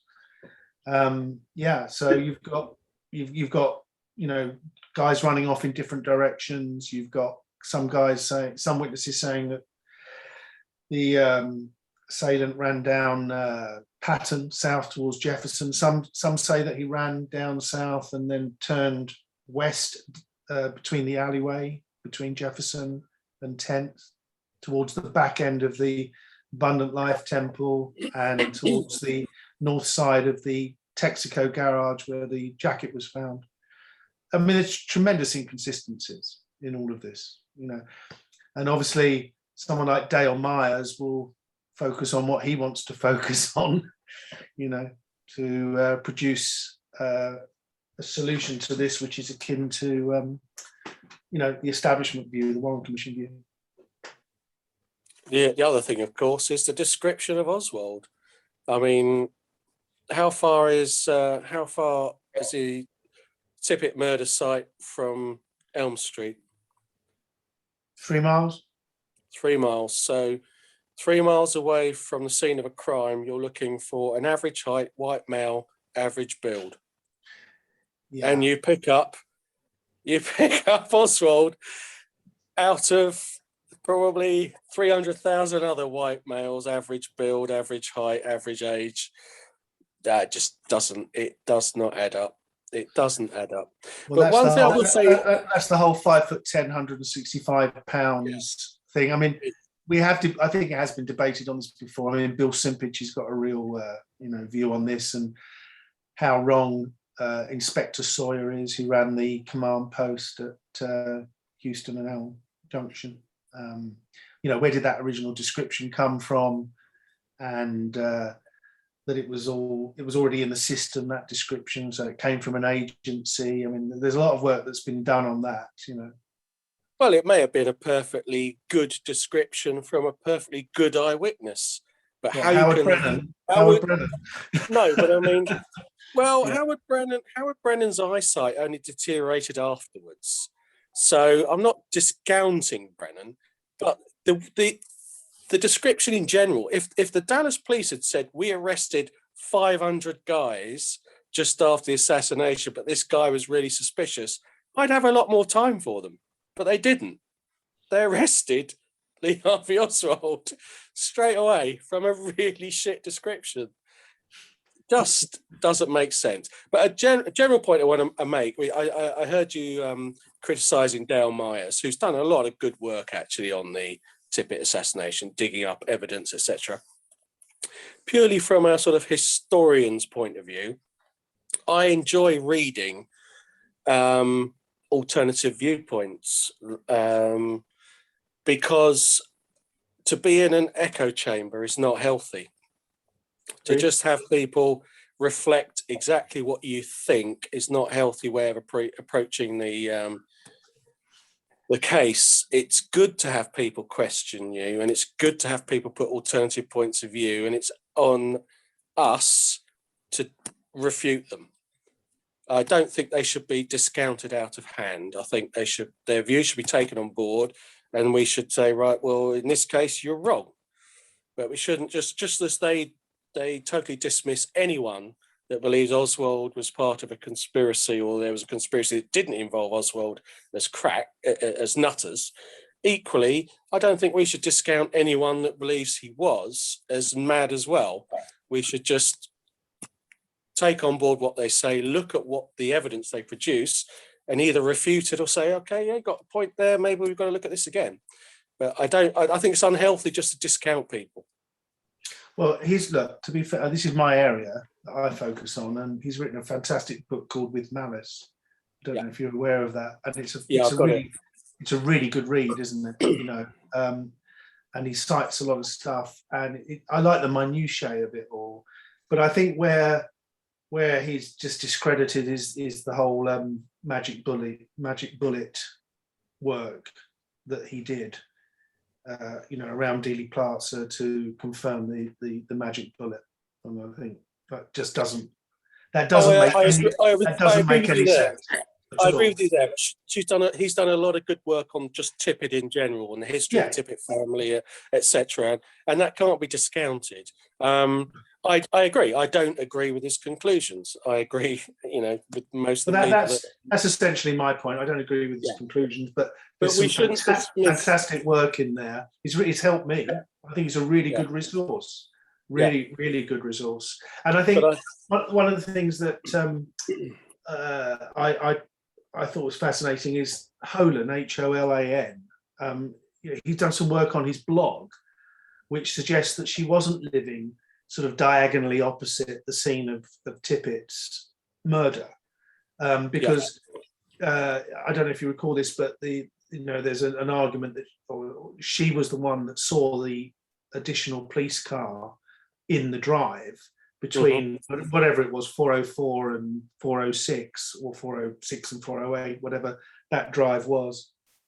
But he did some interesting work where, through some really dogged research, and I think it's good, suggests that she was actually in an apartment on the south side of Patton, say between the intersection and the club that Scoggins used to go into every day. And she would have had a view from that side down the alleyway that runs parallel to Jefferson and 10th. And effectively disputing this idea that there was an additional car, police squad car, in that driveway. And I think it's very tenable work, to be honest with you.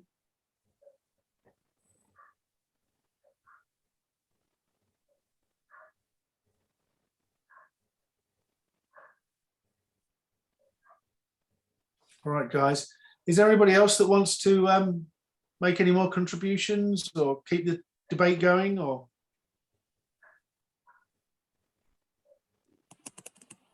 no? All right, guys. Well, look, I thought that was a really healthy discussion today. Hope you enjoyed your first one, Matt. I did, yes. And thank you, Neil, for putting it together. Hope that you feel that the entrance fee is worth it. Oh, Matt? I wouldn't know. I'm seeking a refund. Okay. Oh, tough crowd. All right, guys. Well, look, I very much enjoyed it. I thought that it's a shame that Craig cut out, but I thought it was an interesting talk, and his work is really good. It will evolve, and absolutely, I'm sure it will evolve, and he will continue to update his schematics and his books. And if anybody wants his email address, I can let you know what that is. If you want to reach out to him, please, Neil. Yeah, if you want to reach out individually, I can get that done for you. That's great. All right, guys. Well, all the best. Yeah. Yeah. Well done on your first presentation. Anyway. Well, I didn't present Alan. just moderated. Just moderated. Yeah. But anyway, thank you for that. Okay. All the best, guys, and we'll see you next. We'll see you next month, where we've got Paul Blur discussing FPCC. Lovely. Thank you. Bye. Cheers. Bye bye.